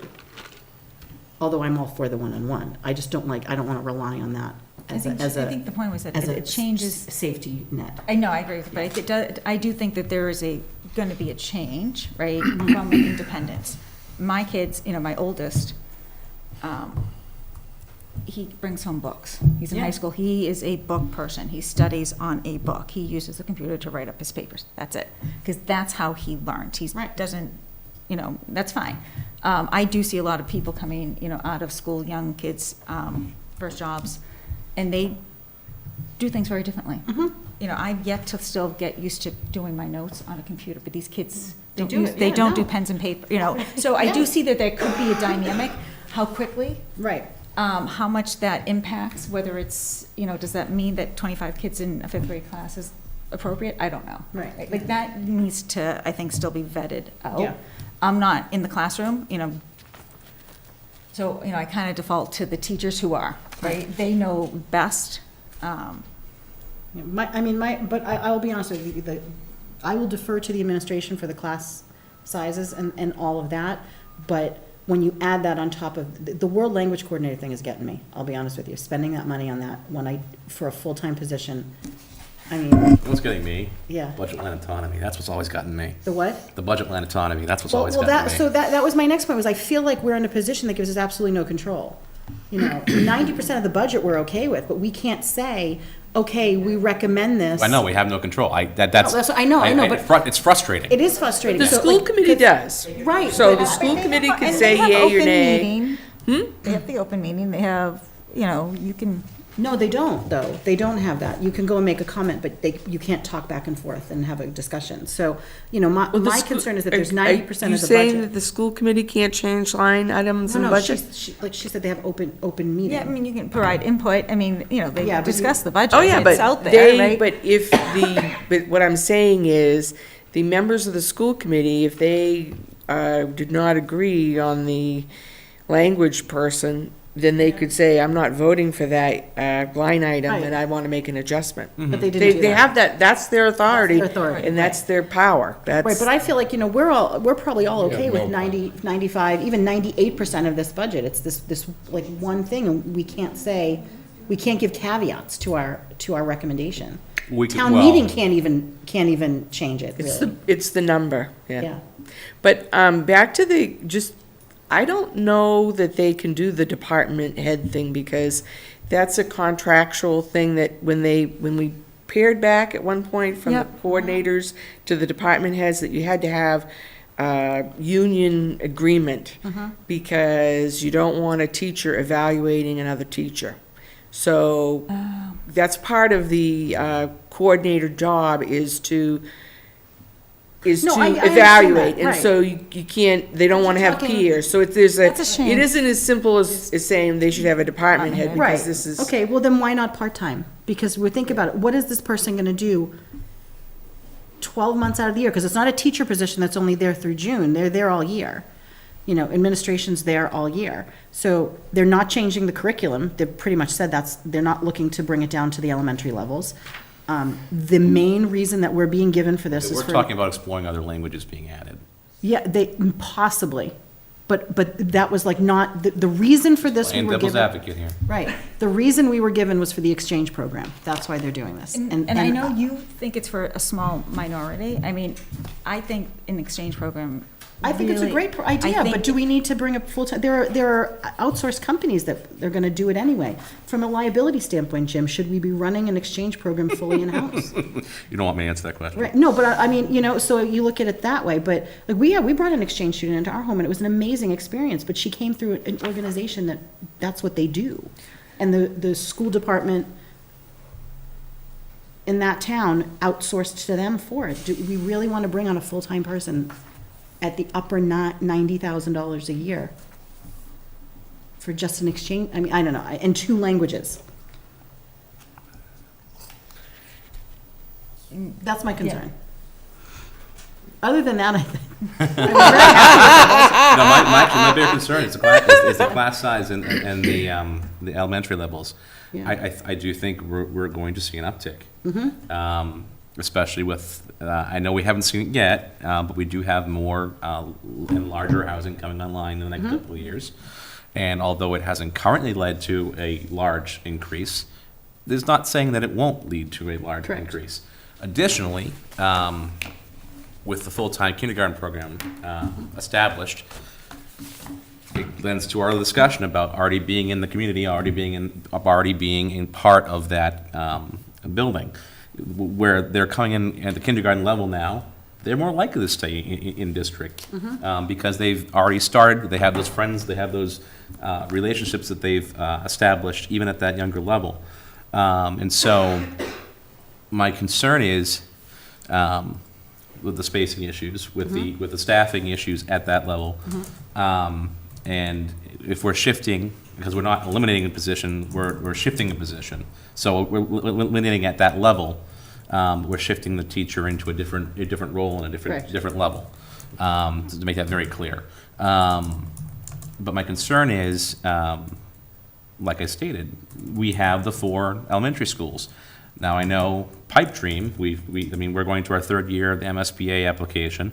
I think that the overall goal, at least currently, and I know it may shift over time, was to build that new high school, to transfer and make the current high school a dual middle school, and to take maybe McCarthy offline and have Parker be the 5th elementary, where you'd have that extra space and you'd have that capacity that you wouldn't be concerned about having a larger increase in the elementary level because you'd have those 5 schools available. That's a long way away, if ever. Right, because it's not getting approved. It's because it's not currently getting approved because there are other districts with higher needs that are being addressed first. So we can't bank on that being an option. And we have elementary schools and middle schools that have modulars at them that are addressing class size concerns and just population concerns that are going to be coming offline in the near future. Now, we had the new ones that went on to the elementary schools a couple of years ago, or a year ago, which is great, but they're not permanent solutions. And the ones at middle school are in need. They're not good. It's coming up. So I agree, though, that while I'm not thrilled about the world languages direction, just based upon the discussion about that program, I'm more concerned about shifting and saying, well, it will be okay because trends are pointing this way and we may not have an issue. Well, let's shift the people through. It works now. Is it going to continue to work? And that looking forward, that would be my major concern. But again, we vote up or down on the number. Yeah. And the number is in line with what the recommendation was from the town manager and from the town. And they're allowed to use the funds in the way that they're allowed to use them because they have budget line autonomy.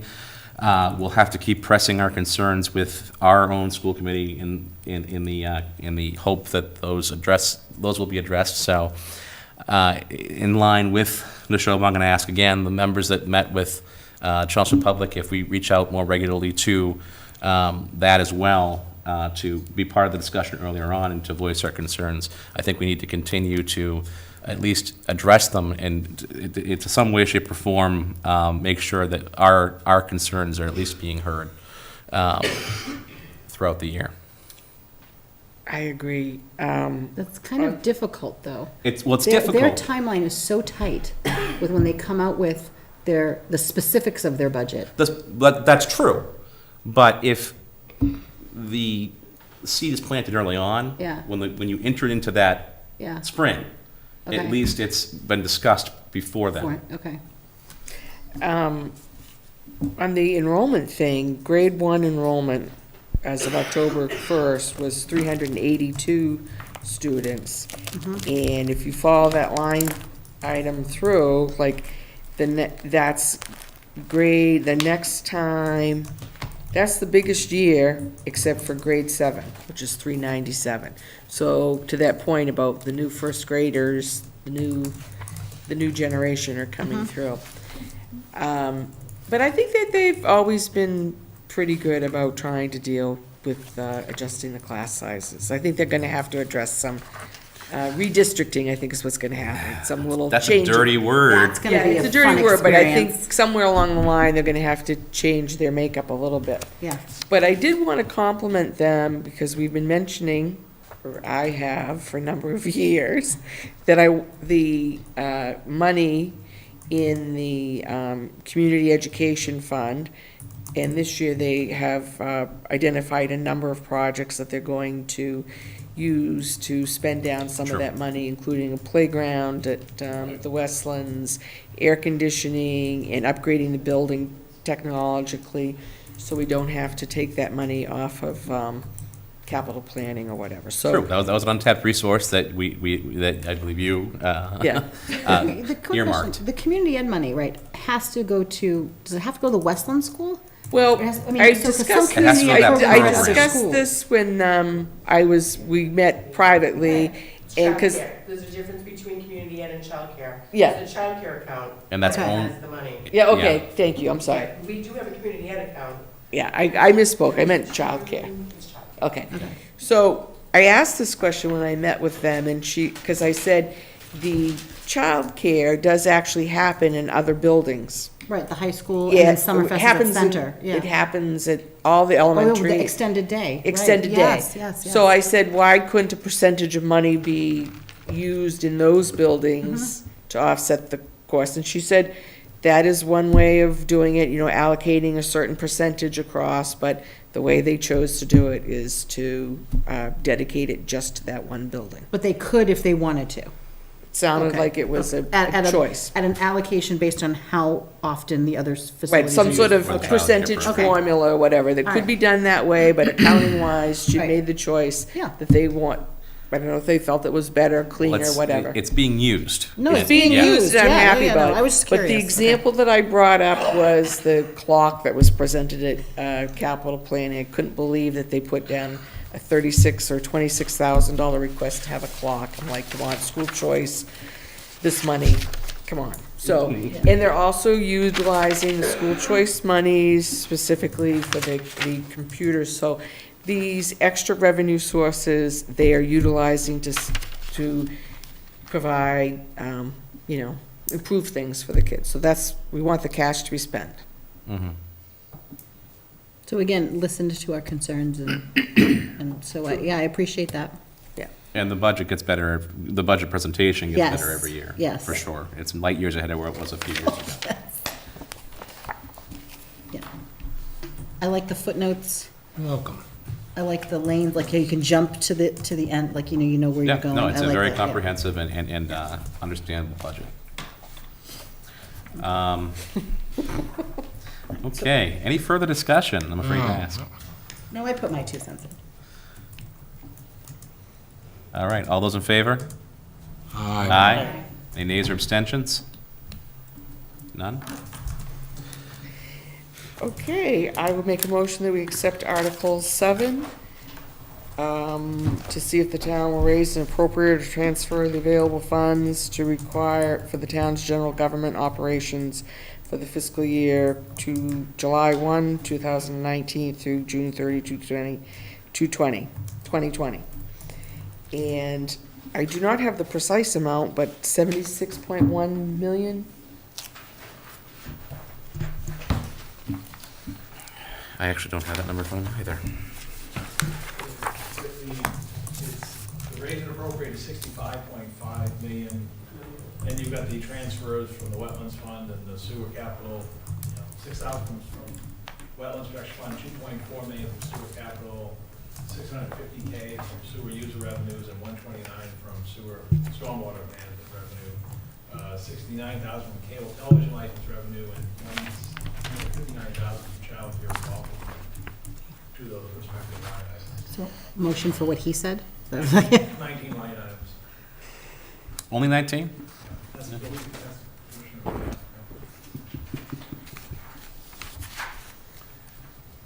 I think that's the motion. Do I have a second? Okay, I'll second. Discussion?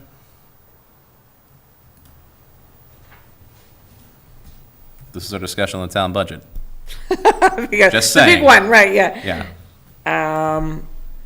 I would like to say I'm in support of the OSHA person.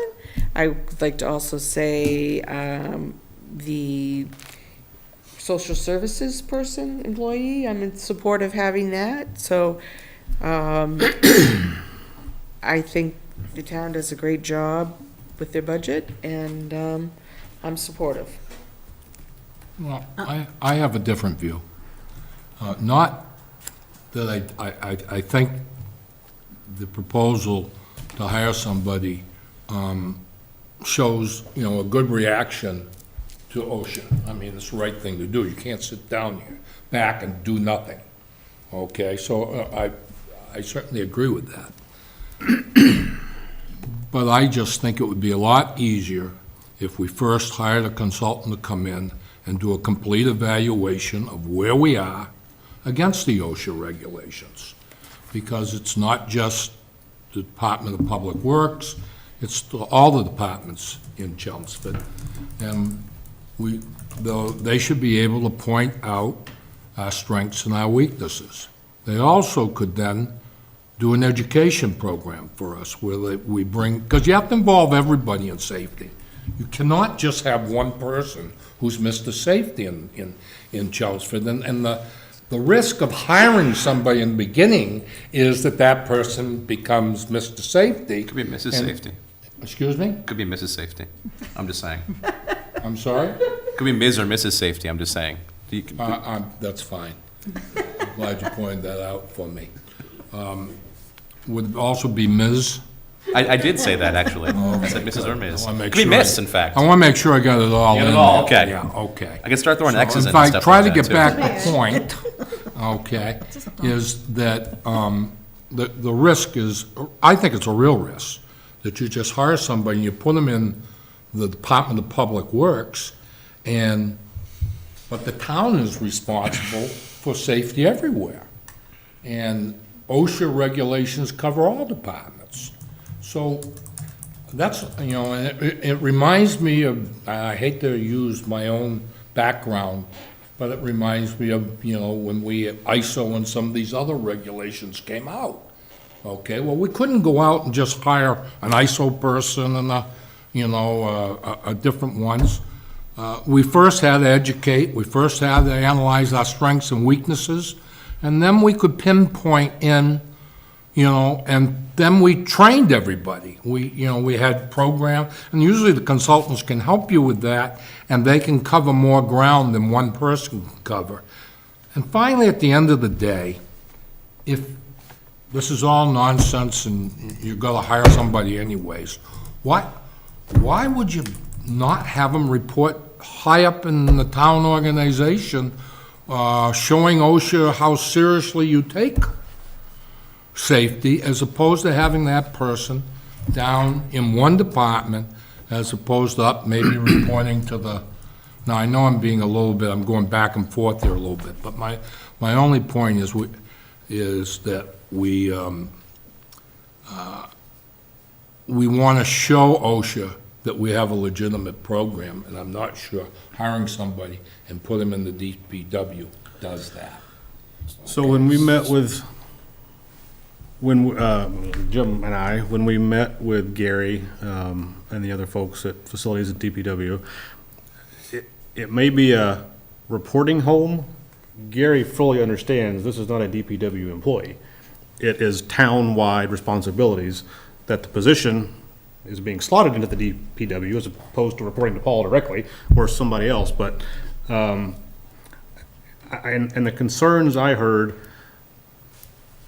I would start where you started. Anytime we add a position, I'm like, oh, I'm against it. Why are we doing this? Because it's never going to go away.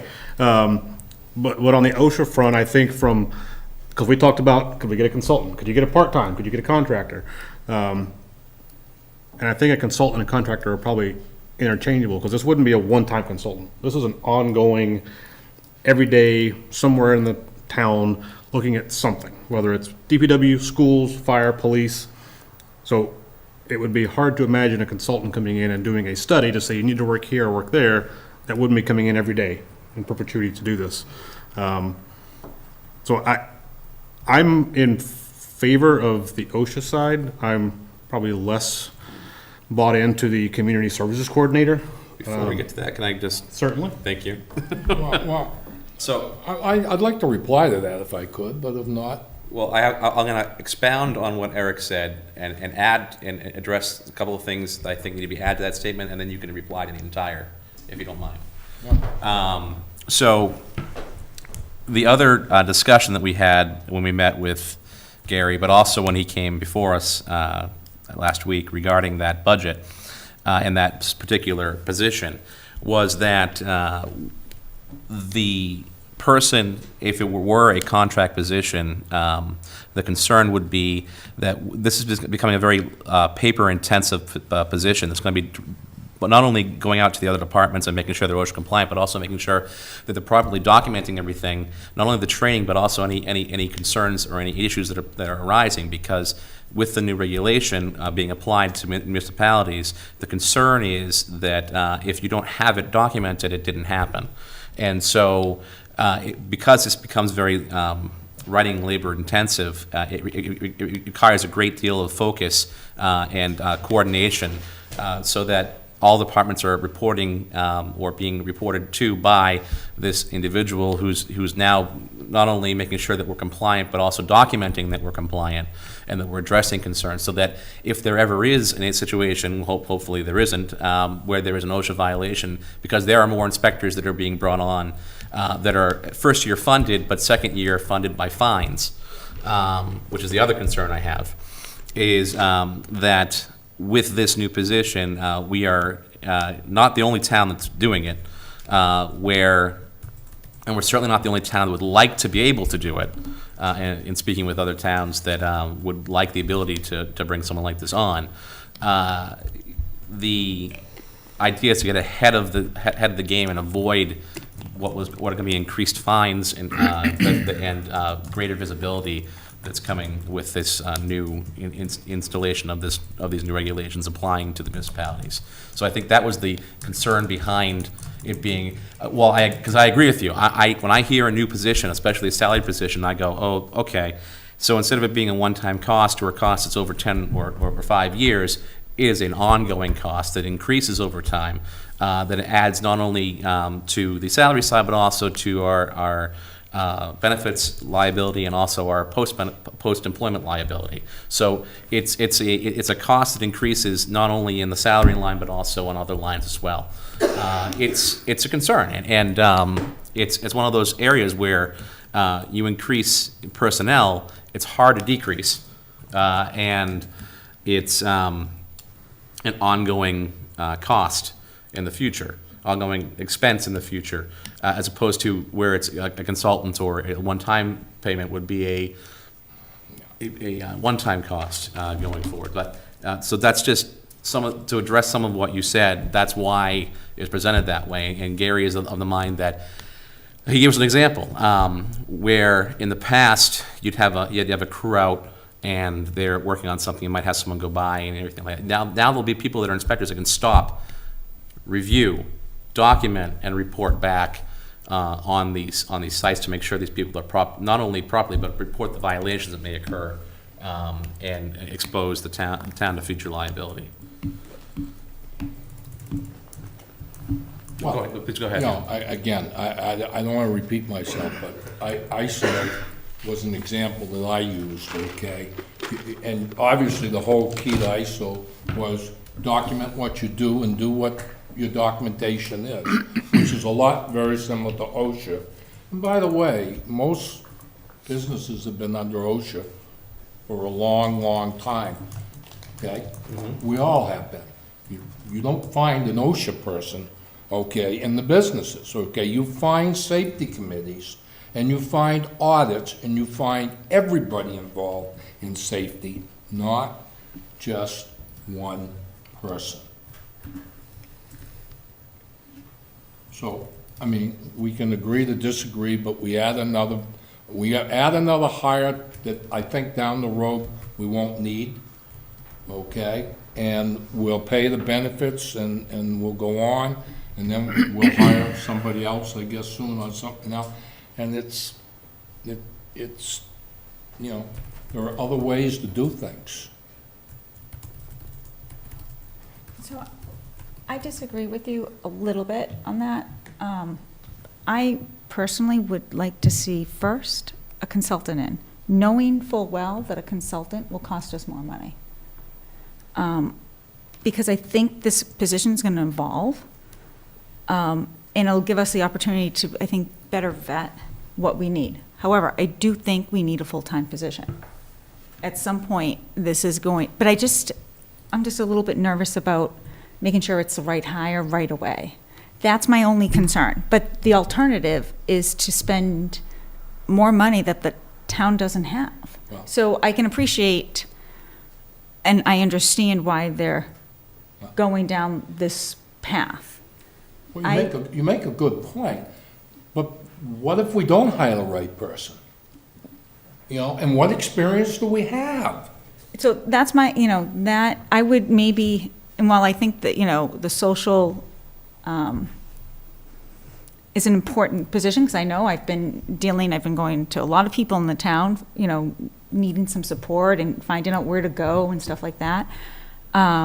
So I definitely see the need for that, but maybe, So are we shifting to that discussion now? no, but I'm just saying, like, I would have, for this, maybe spend more money up front on a consultant, figure it out for the first year, what we need, and make a recommendation for a hire next year. But with that being said, I fully still support the budget as presented, and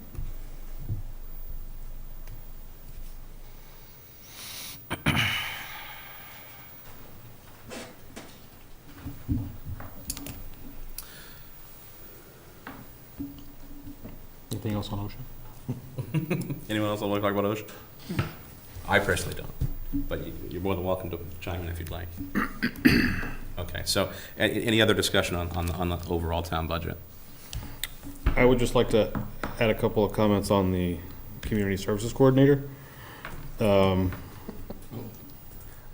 that's what the name was, I couldn't think of it. So, and I don't know what will be presented at town hall, but the summary of the description Town meeting. what did I say? I said town hall, didn't I?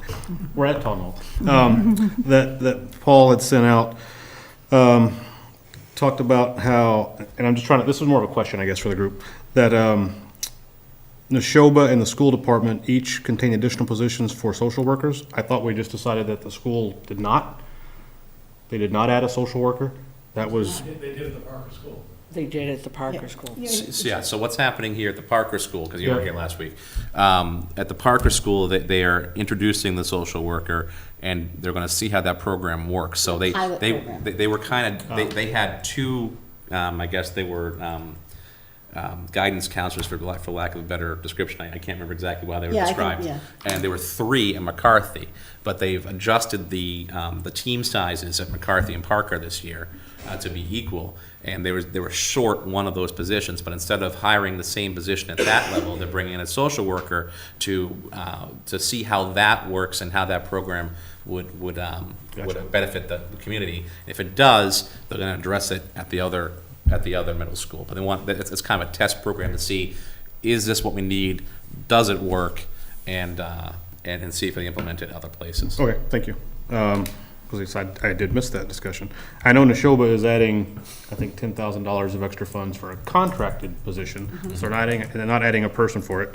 And just the earlier discussion this evening about the school and the world language coordinator, I'm like, well, we're just coordinating more stuff. We hire people, then we have to hire people to coordinate those people. So that's my view on this. I don't, again, I recognize that I am not at the forefront of this and seeing it, dealing with these people. But I don't see the need for this. Again, it's a new position that will probably be here forever.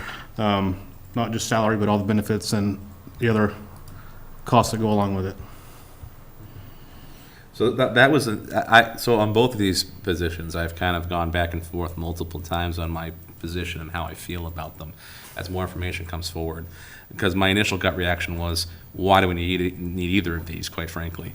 And I've gone to the people that would have a better understanding of why we might need them. Gary being the one on the OSHA side, but then Chief Spinney being the one on the police side. I mean, when we met with him, we asked him specifically about this position, and although it's not a direct report to him, how it really affects his position and his department. Well, he said, what I found was very interesting was he said that the time that his officers are spending at calls now is, like tripled or It's something? gone from 10 minutes to 45. To 45, that's right. And he said that the majority of that is because they're not just like walking in, telling people to behave themselves and leaving like they used to, 20, 30 years ago. Now they go in, even 15, right. He said now they have to go in and assess the situation and see if people need assistance and stay and help them walk through the process of what they need to do to get help. And, and he's saying that if there is a person, and this person is not a clinician, not like the clinician that we actually do share with other towns. This is separate. He said that having this person to help facilitate, go back after the police, do their report, go back to the families and say, listen, these are the things they told you that are available to you. Let me help you access them. He said that he anticipates that will... Being able to direct them to that person. And direct them to that person, right. And he feels that would, in time, directly reduce the amount of calls and repeat calls that they have to those particular residences. Because they would hopefully, Well, he's also concerned about, because they brought on 2 years ago, we're sharing with other towns. The clinician, The yeah. clinician, and the clinician's caseload has grown exponentially. Yeah. And he's concerned about that clinician's availability and ability to continue in the capacity that he currently Yeah. is. And for a while, that was partially serviced with funds through a grant, which may be evaporating as well. So, again, like I said, I've gone back and forth on this one. And another question I posited, and I thought was an interesting thing to at least discuss, is what, if any, other positions would be as or more beneficial. yeah, I agreed with you on that. But I agree with you, I've gone back and forth too. Yeah. I mean, I liked the scenario that you put forward, but, you know, it's not gonna, Well, I'm not going to bring it forward because it's not coming forward. it's not coming forward. But no, I've gone back and forth. I think this, you know, I don't love the idea of creating new positions immediately, like, you know, and immediately having them full-time, kind of like what Anita said. An introduction into this. This is one where it could be an introduction as opposed to a full board. But the other question is there a person willing to do that, Yeah, or having the ability to do that? yeah. The other thing that I'm wary of is what this position looks like, and is there associated liability that we're opening ourselves up to as a town with this position? That's your concern? That was my concern. What type of professional is this? Who are they directing them to? What advice are they giving? And is that leading to some sort of actionable outcome? And that would be my concern. So can you clarify? What do you mean actionable? Can you just clarify your statement? There is some The sort of non-lawyers at the table. there is an actual situation is something in which a suit can be brought. Okay. So there's a cause of action, and I'm not sure what would stem from this, but that is that's always where I approach things first. Is there any sort of liability that we're exposing ourselves to with this type of position, where they're offering? It's not clear What they're offering. what they're offering. And because of that, what type of professional licenses they may hold, and what kind of own insurance they would have. Because if this was a clinician with a hospital or with a community center, something like that, there would be an umbrella policy or something like that. It would be medical insurance that's covering this kind of position. It's what does this position look like, and what kind of advice is being given, and is that advice leading to a detrimental outcome? Or And us are having to we- pay for malpractice insurance. Okay. Right, and have we modeled it against something else that has been successful, which I'm assuming we have, right, when we developed the position?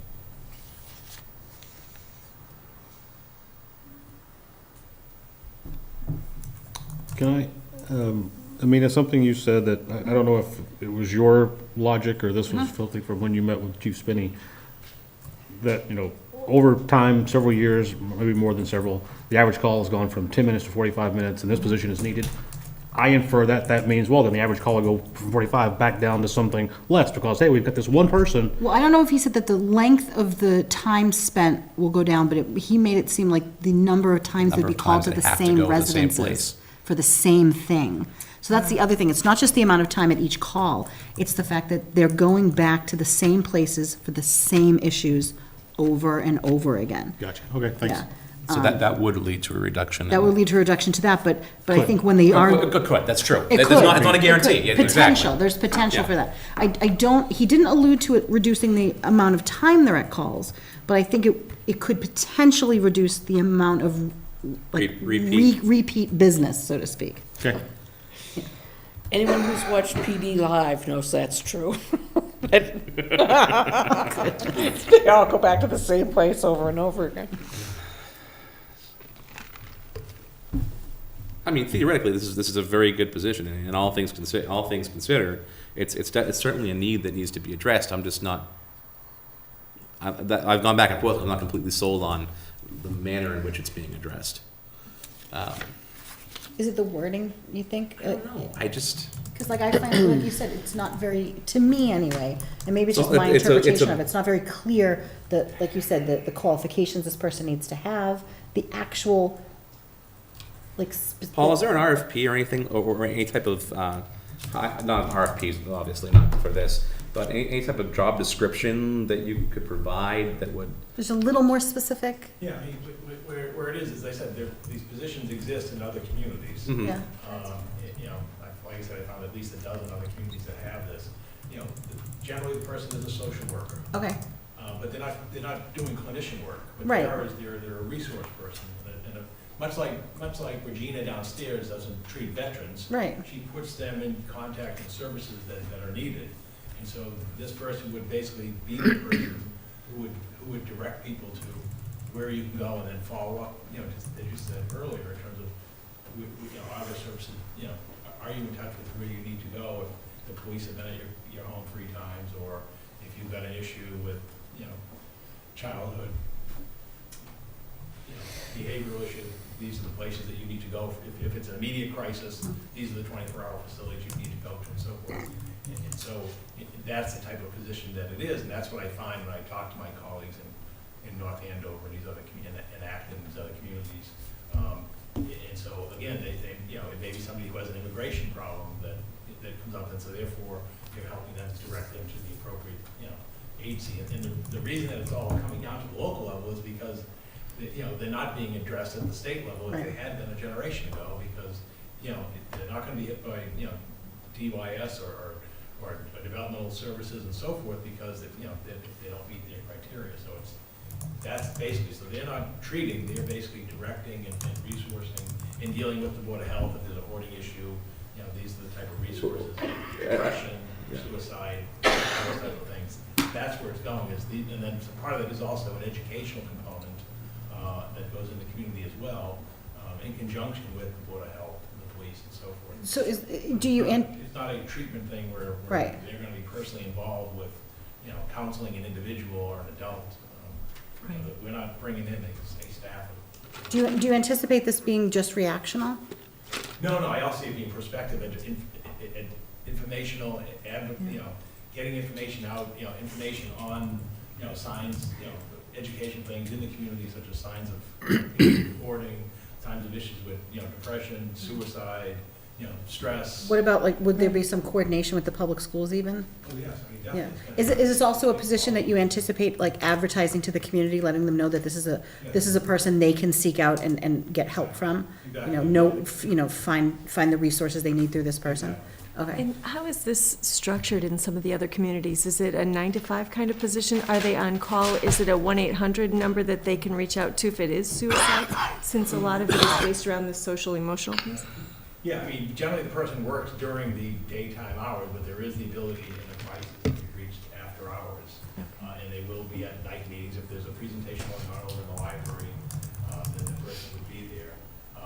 And then obviously, you know, there would be information available online, you know, in a crisis, you know, here's who you can contact.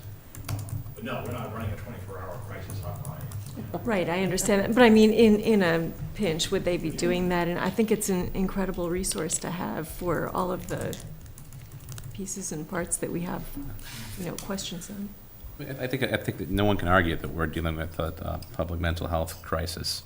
And part of it stems from just the way people deal with social interactions these days, but also the fact that the state's no longer, is no longer addressing it the way they used to, for better or for worse. You ignore a problem long enough, it becomes a bigger problem. It becomes a bigger problem. Yeah, you know, you shut down one program, but you don't address the concern with something else. And I think that's what we've come to. We've come to a head with it, quite frankly, where we no longer have places where these people, where people that have issues are being addressed, which is not necessarily a bad thing based upon things that were happening at those places. but nothing else was put in its place. And it's unfortunate that we're now dealing with it on a community-by-community level, where it should really be a state or even federal issue that's being addressed. It's another, unfortunately, unfunded mandate, almost. It's who takes care of it, and it comes down to, quite frankly, this level. Any further discussion on this particular portion of the town budget? I just have a technical question, okay? And that is, say we objected to something, or we said we don't support the hiring, and then the budget goes before town meeting, and town meeting agrees with us and removes it from the budget. Is that the way it works? Yeah, so unlike the school budget, which has budget line autonomy, the town budget can be addressed at that type of level. It can, this warrant can be amended. It can't be increased, because you can't increase the amount that's being spent. Right. But you can decrease it. But you can decrease it, yes. It has to be within the scope of the article as presented. And the reason I ask that is because, you know, I'm conflicted with my own testimony here, okay? You know, because I 100% agree that we should do something about OSHA. I just don't happen to agree with the current solution. But the worst thing in the world I would want to happen would be that we voted out at town meeting and we do nothing. That would just be criminal in my mind. No, and I agree, and that's the beauty of this portion of the budget and going forward. And what I wish we had and I understand why we don't, to a certain degree, with the public school budget. It's left in their control because it's dealing with education. There's a lot of discussion that we had about that, but yes, no. So you could, in theory, and I would welcome. Again, this goes back to my discussion when we made the vote about the board and the chairman and the vice chairman. I would recommend that if you would like to expound upon a certain portion and explain what your feeling is, that you do a quick write-up, and I will include it in our letter. But on that technical vein, just like the school budget, right now, we're voting on the warrant as it is. I can't make a motion to carve out and change it here. Correct. So you're still voting You're up or voting down. up or down. Yes, yeah. That is correct.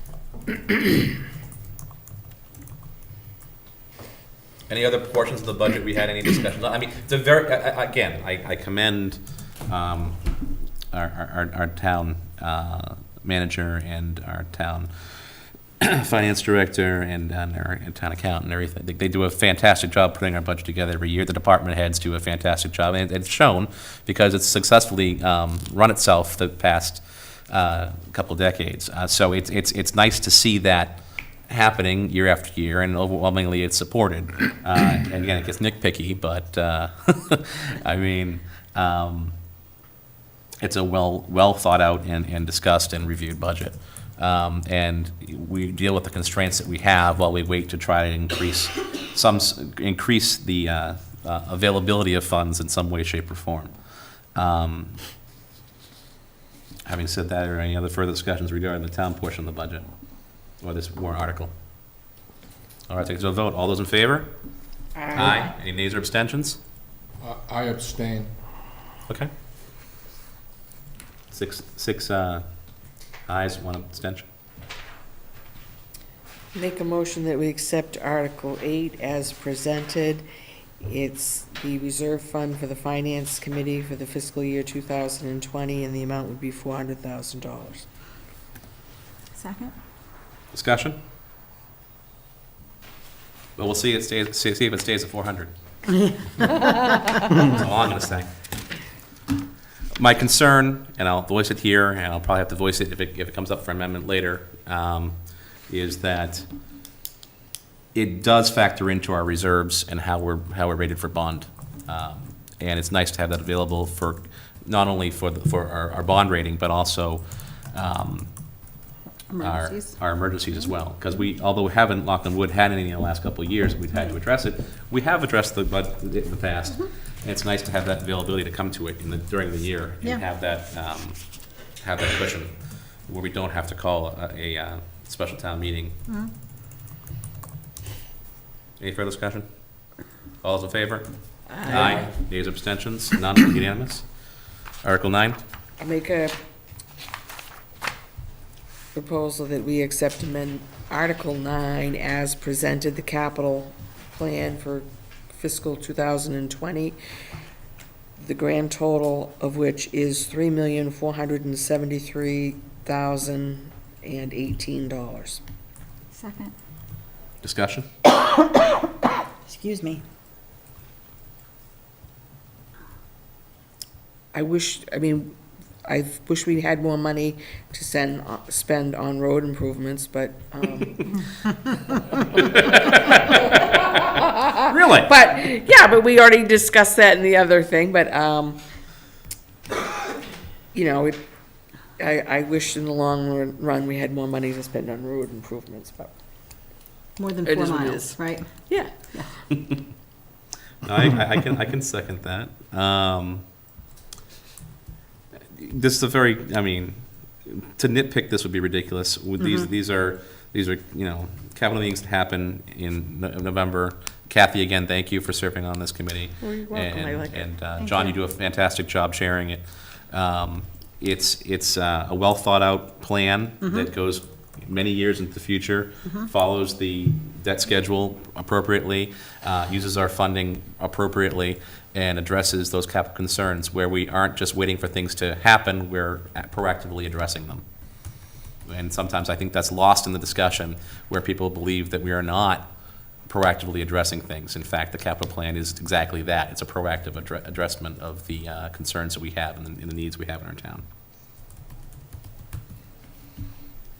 Any further discussion? All those in favor? Aye. Nays or abstentions? None, unanimous. Article 10? Article 10, I make a motion that we accept Article 10 as presented, the zoning bylaw article for the drive-through. Give a second? Second. I don't know, it's a tie.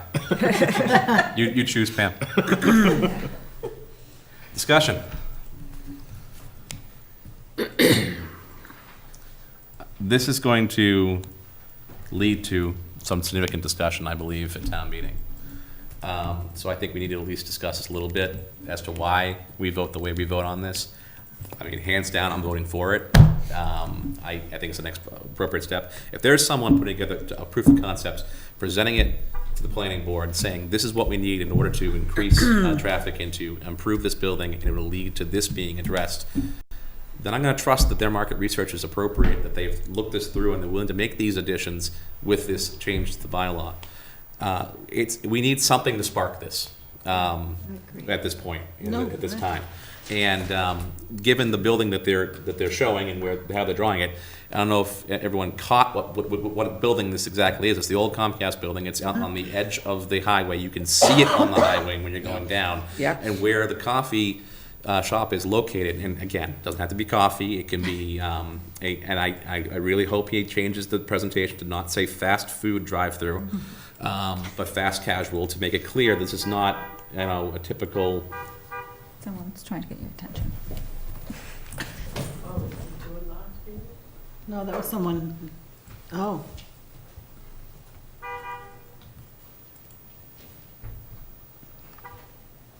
I was joking. I have no idea what's going on there. They're waving their hands, so I have no idea what's going on. I hope everything's okay. Fire station, Yeah, the alarm. there is a pole box at the firehouse if you. If there's a real emergency, yeah. Yeah, I think, John's. John, went down, okay. All right. Yeah. That totally killed the No, mood. yeah. So I'll say something. I think the fact that Evan made it clear, and I think, again, it needs to be made clear at town meeting, we are not approving a drive-through. We are not voting on a drive-through. We are voting to allow the opportunity for someone to request a drive-through from the planning board. This is just opening the door to the possibility. But I agree, the fact that this, you know, because Anita mentioned it earlier in the discussion, was how come these business owners aren't, you know, doing anything with their property? Well, here's a business owner who's willing to, or a landowner, a building owner, who's willing to do something with his property. He's willing to renovate it. And, you know, and he just needs a little help from us. And all he's asking is to give him the opportunity to present it. I honestly don't see the harm in giving people the opportunity. You know, then let them sink or swim in their presentation, but. I just, I don't know, this one is odd to me. I'm not opposed to it. Right. It seems, I can't get past the fact that somebody would not invest, rehab, renovate a building because they can't have a window to serve food through. Well, I don't know if they're saying, I mean, I don't know if they're actually saying that, but I think. That's the gist of what I got Yeah. from this whole thing. I was like, you know, this No, but- proposal, if they don't have that window, they're not gonna do it. Well, I think Like- what they're saying is that it's such a big risk for him renovating it, that the only real sure thing he has right now is the company that wants to come in on that end cap. And that's what they And- want. And they Like, want a that's their- drive-through. Right, like, that's his first. So I further get, along. I get that. I think if it was anything else, I think it was like if he didn't have someone, he was just saying, I'm not gonna renovate it unless I am able to propose a drive-through. That's very different. That's very different. I think what he's saying is, I can't do, the only sure thing I have right now is this company. I have someone that's willing to come To in come in, now. exactly, But right. in order to do that and start this renovation project, I need, they're requiring that this is the one thing that they're looking for, that they need for their business. Yeah. And at the location that it's at, it makes sense. Again, we're voting on the overall picture, and I understand that. It's still being, and it's still coming before the planning board for review. It's Right. not being a blanket, everyone gets you get a drive-through, and you get a drive-through, yeah. No, it's coming to the planning board to be reviewed for each individual application, but we have something that's willing to go in, from what I understand now, that this change in the bylaw would benefit, and it's at a and again, I know I can't focus on the fact that we're talking about one location, but I'm going to. It's this location, if this actually does go through, if the zoning bylaw is approved and they proceed with the renovation and they do it as they've presented it, or some way, shape, fashion, form like they presented it, this is the gateway. This is at the exit. It's at the edge of town. It's right near the Forum. It is the first building when you're heading back in towards the center of town, and it is visible. Mm-hmm. And when I'm driving on the highway, and I don't see anything when I'm driving on the highway, I'm not going to necessarily pull off to say, okay, I'm going to go there. But if I see something new, nice and shiny, And it addresses some of those amenity issues. well, and also that because as they discussed, everyone's waiting for the first person to make a move and see if it's successful, and I get that. Yeah. Because you don't want to be that first person without a proof of concept. And Because this guy's willing to jump this in. guy's willing to jump in with this one with this one request that still needs to be approved, but which would potentially lead to. I mean, I think I looked at that particular proof there was the 2 quick servers plus the restaurant plus the cafe Plus the drive-through I company. mean, that's a lot for that area that doesn't currently have anything. It's all on our side, as Yeah. opposed to Bill Ricka's side. And, Yeah. and I don't want it on the Bill Ricka's side, I want it on our side. 'Cause No, I want the tax money for it. Yeah, I say, why not give them the opportunity? You know, don't close the door on it. Because when I think of this, the way that's described, and I want to push through it's they're looking for the fast casual. They're not looking for the quick drive-through. This is more of that Starbucks type location, which they do make them look a little nicer when you go around. Or he mentioned Panera. Another one is Press, which is up on Stony Brook in Nashville, that first exit. They love going there because it's got that quick service, but you still sit down. They bring the food out to you. It's very nice inside. They just built one down in Burlington, but they didn't give them a drive-through. Right. I mean, we're halfway in between both those locations. Something like that. It doesn't have to be that, but something like that, where it does provide. I mean, they're open from early in the morning till late at night. They have breakfast, lunch, and dinner. They have new and healthier options, and they're a draw. They are always busy. They're busy up in Nashville. They're busy up at their Just drive-through up at 101A, and they're busy down in Burlington, and they don't even have a drive-through at that location. But something like that is what we're looking at, and it's something that is a draw that people will go to, even if they weren't driving by, but that people will see and will pull off to go to, and will stay in the area when they're working to go to during the day, because you don't have to sit down, you can take it to go. So I don't see where this does not make sense. I think it's a good step in the right direction, because we're not relinquishing all control, we're simply adding a new ability that doesn't currently exist. So I'm for it. What struck me during this whole conversation is we think that nobody that works over there wants a Big Mac. Like, nobody wants to go to McDonald's. Like, we don't want that. That's not the vision that they're showing. And those No, because the last time they tried to do they wanted a drive-through in town, all people was like, oh, we don't want another McDonald's or a Wendy's, or people were in an uproar about the typical fast food. They would say that, and the McDonald's would obviously Of course make they would money do and well. survive. Right, So- I totally get that. Yeah. Especially the newer McDonald's where they They look nice, yeah, like a cafe. So Right. again, I'm No. for it. It just seems Not- weird that we're just Not acting like and people. What is the again, point? 'cause Preaching to the choir, my friend. Because they were using the Burger King in the McDonald's as an example of what they're not looking for. I think McDonald's has made great strides. It's still not the type of food I think they're looking to bring to that area, and it's not what's attracting a lot of the younger generation that yeah. they're trying to get in there. At least they would say that they're not attracted to it. But their waistline says something else. Hey, you know. But I think also in selling it to the town, quite frankly, it's unfortunate, but it does have a negative image to it. I think I'm for it. I think what we're gonna hear at town meeting is they don't want that area to be built up. It's, all We that. do, But though. I But we think- do. I mean- But we do. We want to be to filled. have Right. that. I mean, if I were a working person, I would like to be someplace that was pleasant and I could have lunch. And We can't stay vacant and rural and not pay taxes. Right, yeah. So Something's got to I- give. It's something has to be adjusted. Here's the thing, right, that, this landlord is one of the only ones that's come up that's willing to, really cut up his property Well, the first, first. not the only. Well, but the first. Well, the first only that- as of right Oh, now. right now, okay, I'll give you that. And I would not. I don't think that's fair, because there are other people that have brought forward and they've tried and they've addressed and they've looked towards doing things. It's just it doesn't make sense financially at this moment in time, or they haven't been able to attract the right type of business to come in. So So here's the thing, first. right, like I don't know anything about it, but a landlord going in, if they have a customer that's ready to rent some space, it makes it easier for them to get the financing to do all the other stuff. Oh yeah, because otherwise, And we're holding it, Mhm. and by not giving them this opportunity, we run the risk of them not continuing to develop and go in a different direction. So that's my fear if we don't do it. If you don't give them the opportunity, is anybody else going to step forward with the risk again? Right. If you shoot, it's sort of like, how many times are you going to ask the question and get said no? So, Yeah. no, I'm in favor. We totally can't do in what we favor. did 6 years ago when this first came up and say, no, we're not going to do this. It's, no, We're already behind the eight ball. yep. Okay, Any further discussion? nope. No. Oh, Kathy. Kathy's not here. I think we should plan about 2 hours, though, for that discussion at town meeting. That's a whole night.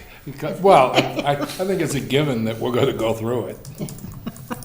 Well, there'll be a good chance for the moderator to not let people say the same thing over and over and over again. Yes. We've already made that That argument. is true. Let's hope. That's true. And he does do that. John, is everybody okay outside? Yes, there was a gentleman was looking for his keys and that side door was locked. Oh, okay. Okay, all right, good. So I did get up for a reason. It wasn't just because I wanted to check outside. I know Kathy's not, I'm just going to proceed with the vote. Any further discussion? No. All those in favor? Aye. Nays or abstentions? 6-0. All right, you're going to have to read the next one, Jim. I cannot make the motion. You better read it. I don't know. Can you hand me that folded over paper there? No, one to the right. What are we on, 10? Article 11. 11? 11. Do you have it? Yep. Oh, go ahead. No, It go ahead. doesn't matter.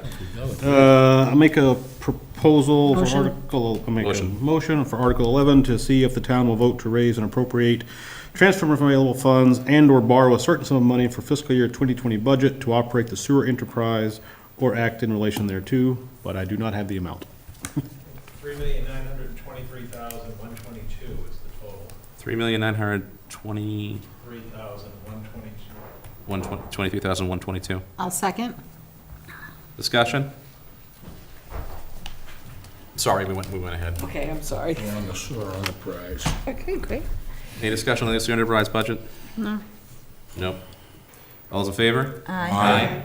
Ayes or abstentions? None. Article 12. Kathy, you want to resume? Yeah, I'll make a motion that we accept, no, 113. Oh, that's right. Progress Ave, we had that described by Gary and Steve last week. There's good news to report. We're not spending more money. They were easier fixes than we expected. Yay. Article 14. Article 14, I make a motion that we accept Article 14 as presented to see if the town will raise an appropriate transfer funds to the Stormwater Management Enterprise Fund in the amount of, I had this here. It's 758,029, and then the borrowing is 350,000 for the equipment. I'm sorry, 550,000 for the equipment. I'll second. Discussion? This is a continuation of the establishment of the sewer enterprise department. I believe they're close to being built out for the work over at their offices. Steve reported that they expect to be going out with new groups. They had bring on a couple new, I think they had, was it 3 groups or 2 groups going out? I think 3. I think it was 3. They're going to be going out and continuing the GIS work, but also checking on things that they hadn't found or hard to find when they did initial work. It's continuing borrowing to add the additional vehicles that we talked about, and this is being funded by that part of the budget that's on our sewer bill. Any further discussion? All those in favor? Aye. Nays or abstentions? None. Article 15. I make a motion that we accept Article 15 as presented.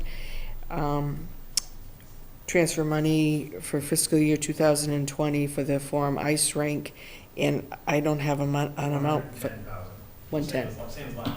Yeah. I'll second. Discussion? That's the $110,000 worked appropriately. Yeah. It's able to take care of everything. It's being run well. Yeah. It was a good decision to keep it. Oh, yeah. Any further discussion?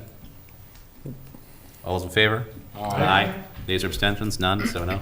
Make a motion that we accept Article 16 as presented, to appropriate and transfer funds for the cable television for PEG Access Enterprise, and I have the amount as $611,821 for the total enterprise fund. No? It's 542,849.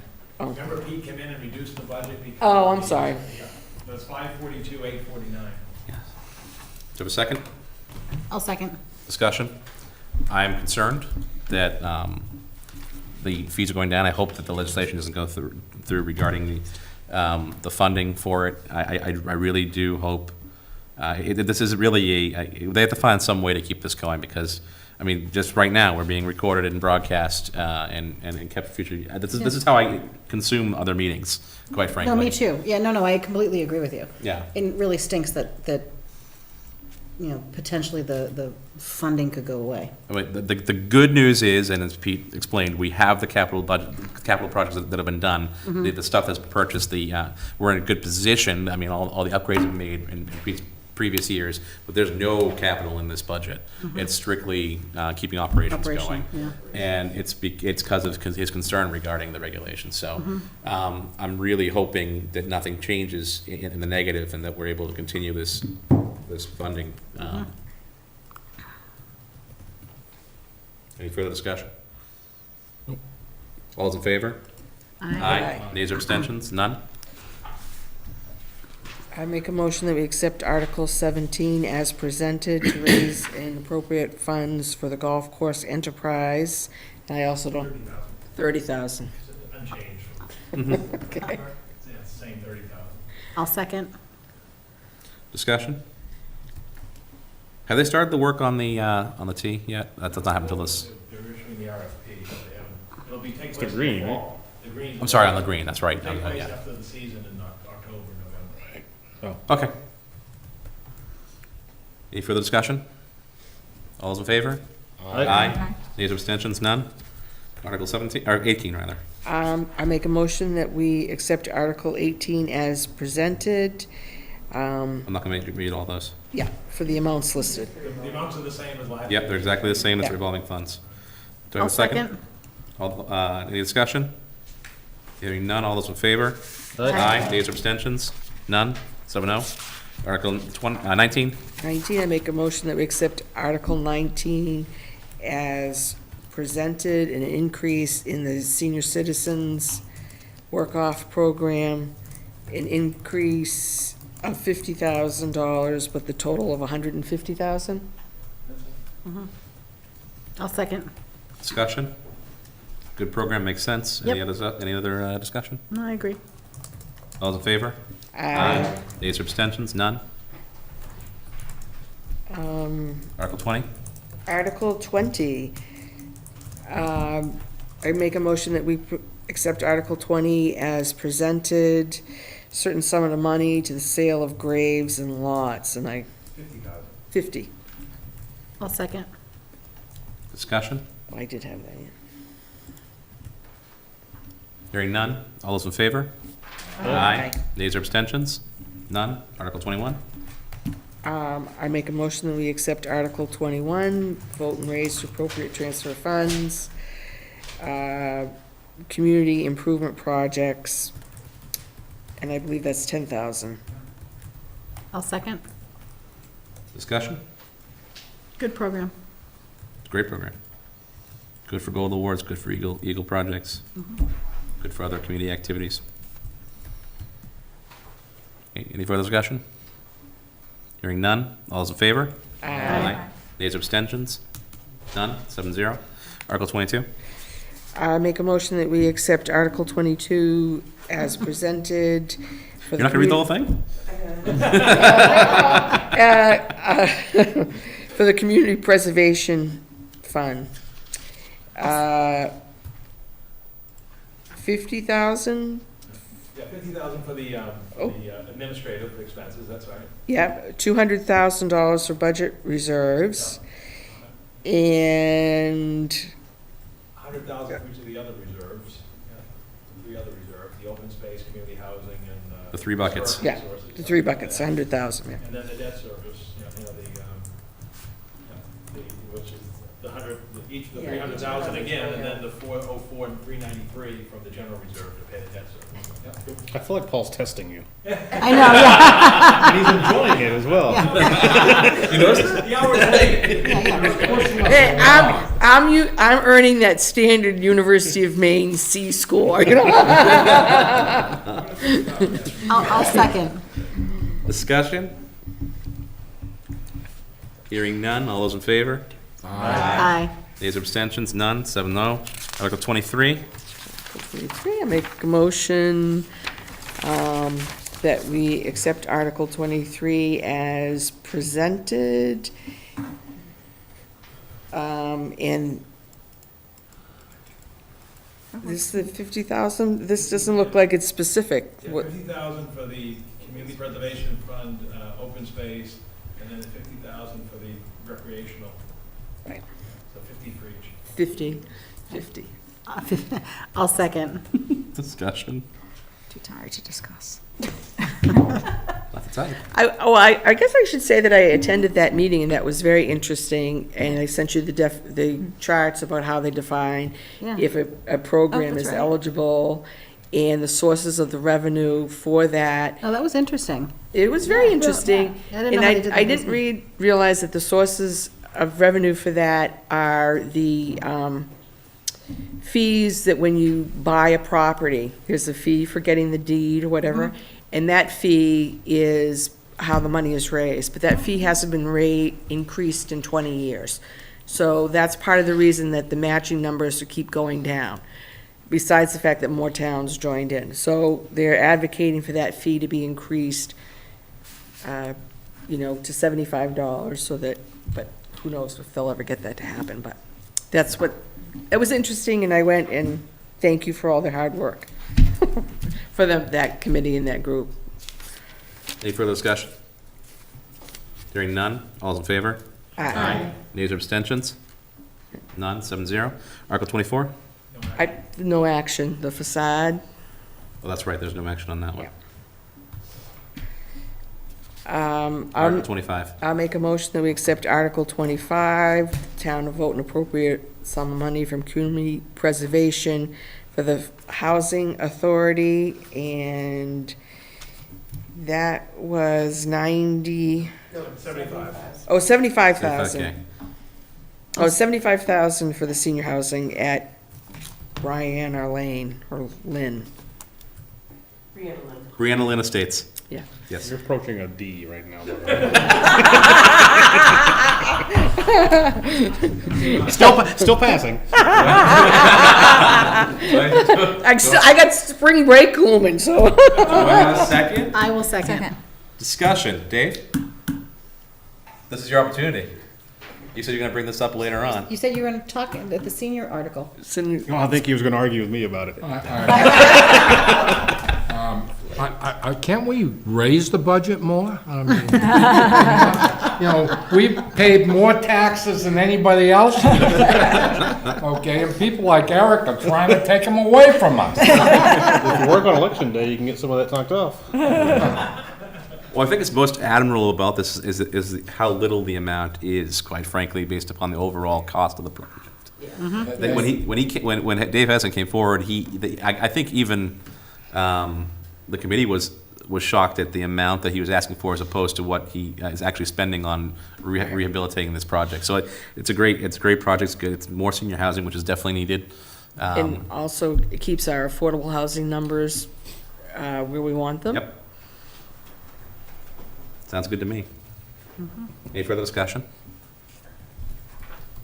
All those in favor? Aye. Nays or abstentions? None? 7-0. I'd make a motion that we accept Article 26 as presented, community preservation funds for the Varney Park pickleball courts in the amount of $93,000. And tennis. And tennis. I'll second. Discussion. No, but I now know what pickleball is. And Jim just likes to say kind it. of understand why we have just one pickleball court. I would like to think we could put two where we're putting a tennis court. I get that it's the same length but different width or something like that, or different widths, different lengths in width. I don't know. Okay, cool. Pickleball. Yeah. Yay. I think when it's in, we all should go out for a very Team building. competitive game. Pickleball. And, So I moved back here from Team the building Midwest, at the and pickleball pickleball phenomenon is real. Okay. I can Where'd you attest, move though, back from? Minnesota, Minneapolis. I can attest that everywhere, so my town, everywhere that I knew that had pickleball courts, they were in the community center. This is like playing ping pong outdoors. So you're going to have a wiffle ball. It's windy. Have fun. I've always seen it as more of an But you're indoor. supposed to have fun with this, right? You get more exercise. You get more exercise chasing the ball. I've always seen it as an indoor activity, but hey. Now, let me ask you this. Having seen the pickleball in action, could you fit two pickleball courts on one tennis ball? Jim, stop. No, I really. If If you we're go downstairs into our gym. Yes. There is red tape on the gym floor. That is a pickleball court. Okay. Indoors. They fit. I've seen 3 courts on a regulation You'll basketball. see the measurement. That is the red tape is the pickleball. Okay, so I'm gonna measure that and Well, so you can look at it. Put it in the to kinda see how finance big book. it is. how big would it fit within the tennis court area? Yeah. I just want to make sure we're getting all the bang for a buck here. That's all I want to make sure. Okay. Any further discussion about pickleball? Hearing none. All those in favor? Aye. Nays or abstentions? None. 7-0. I make a motion that we accept Article 27 as presented, street acceptance, Alyssa Way, Faith Street, Galloway Road, Hall Road, and Mission Road. I'll second. Discussion? We march forward. Hopefully get more funds. Any further discussion? Hearing none.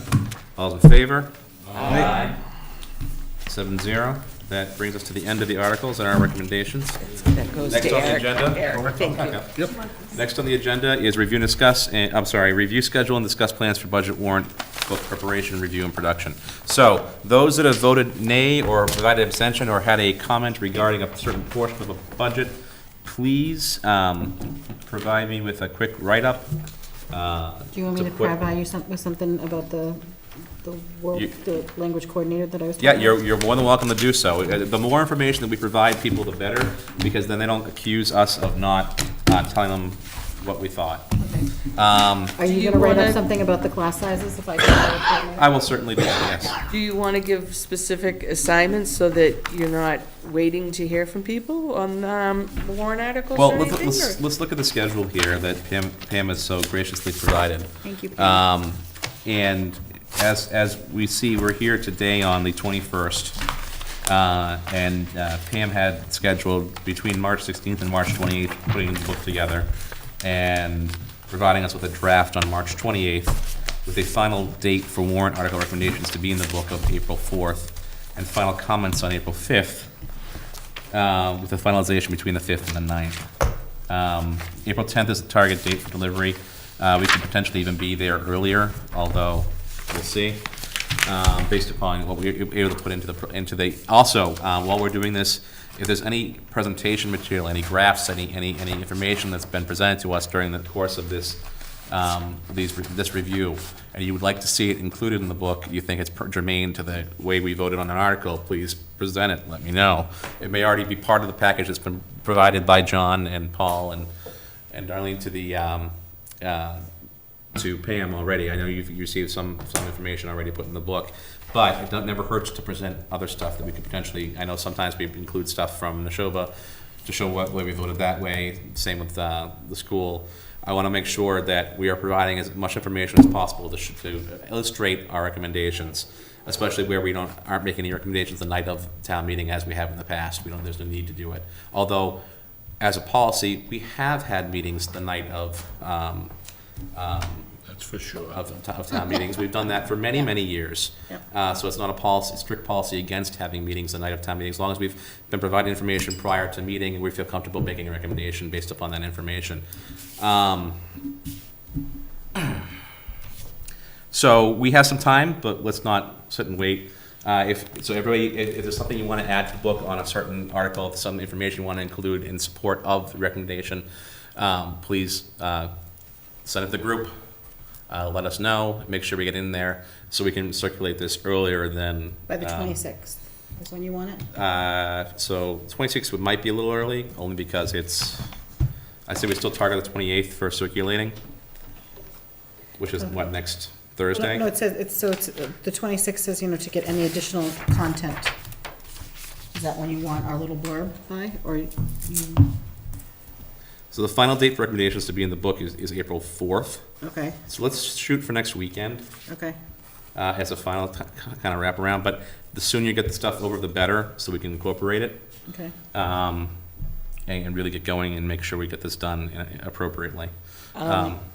In the topic area of making this less burdensome from you, is there anything that you want us, other than just asking us to send you, do you want to? Any specific? You want to divvy up anything specifically? My only concern with doing that is it becomes kind of awkward to read because it's different voices. Okay. Which is why I recommend just providing me information in blurbs that we can be edited and put into a full one voice. Okay. Although I appreciate the offer, certainly, I think this will help in just getting the main ideas together and being able to focus and put it into one concrete statement. So everyone's clear on the kind of timeline we're searching for next week, and we'll try to have everything together. We can finalize it and get the edits together so we can get this book produced. All right. Next on the agenda, which I have now lost, was public comment. Any further public comment? Seeing none. No press questions. I will entertain a motion to adjourn. Is there new business? No, never new business. Why, is it something you need to discuss? I just wanted, Public comment? no, I just had a quick question. When are we meeting again? When are we meeting again? Town meeting. Town meeting. Town meeting, and then probably do one thing over the summer, tri-board? So, usually we don't call the tri-board, usually it's the board of selectmen that calls the tri-board. but- So we might have a tri-board tri-board meeting. I don't know if there'll be a need for a tri-board meeting this summer. The reason why I'm bringing it up is because we end up re-meeting usually around September time. And it usually is on Thursdays, and there's a few of us who have kids in the school system that we juggle. I was wondering if we want to look at maybe switching nights, if we use The only concern with that is the other meetings that happen throughout the year. And unfortunately, it's pretty rigid as to who's meeting when and where and what's available for Chelmsford Telemedia to be broadcasting our meetings. And so, although unfortunately, the school system continues to have the open house nights, the nights that we have our meetings, which again, I'll I mean, your daughter's not in school yet, but you're No, a couple more years. well, I and hope then to be it's- off the committee by then.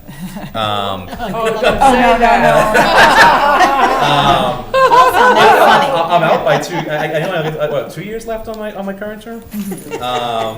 Or 10. Anyways, I'm just throwing it out there. If we wanted to even explore it over the summer, we What could about, talk. could we So- not change it permanently, but just for that, like, for the month of September? We could certainly talk about scheduling, Yeah. that's not a breach of open meeting laws. So a discussion about what would work for that, certainly what works best for I don't wanna everybody. miss them. Because we can also, I know, I understand, so we can also reach out to the other committees and see what's available for times and dates, but also more importantly, touch on telemedia as well to make sure the meeting space, but that we have the ability for them to record and At the very broadcast least, our meetings. record us. Yeah, because people do actually, I hear, watch us sometimes. Yeah, we can certainly explore that. We can do that on email. We don't have to meet to do that. Okay.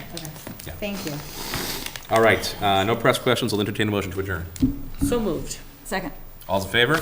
Aye. All right, we'll be in touch on the book, and we'll see everybody at town meeting. Sounds good.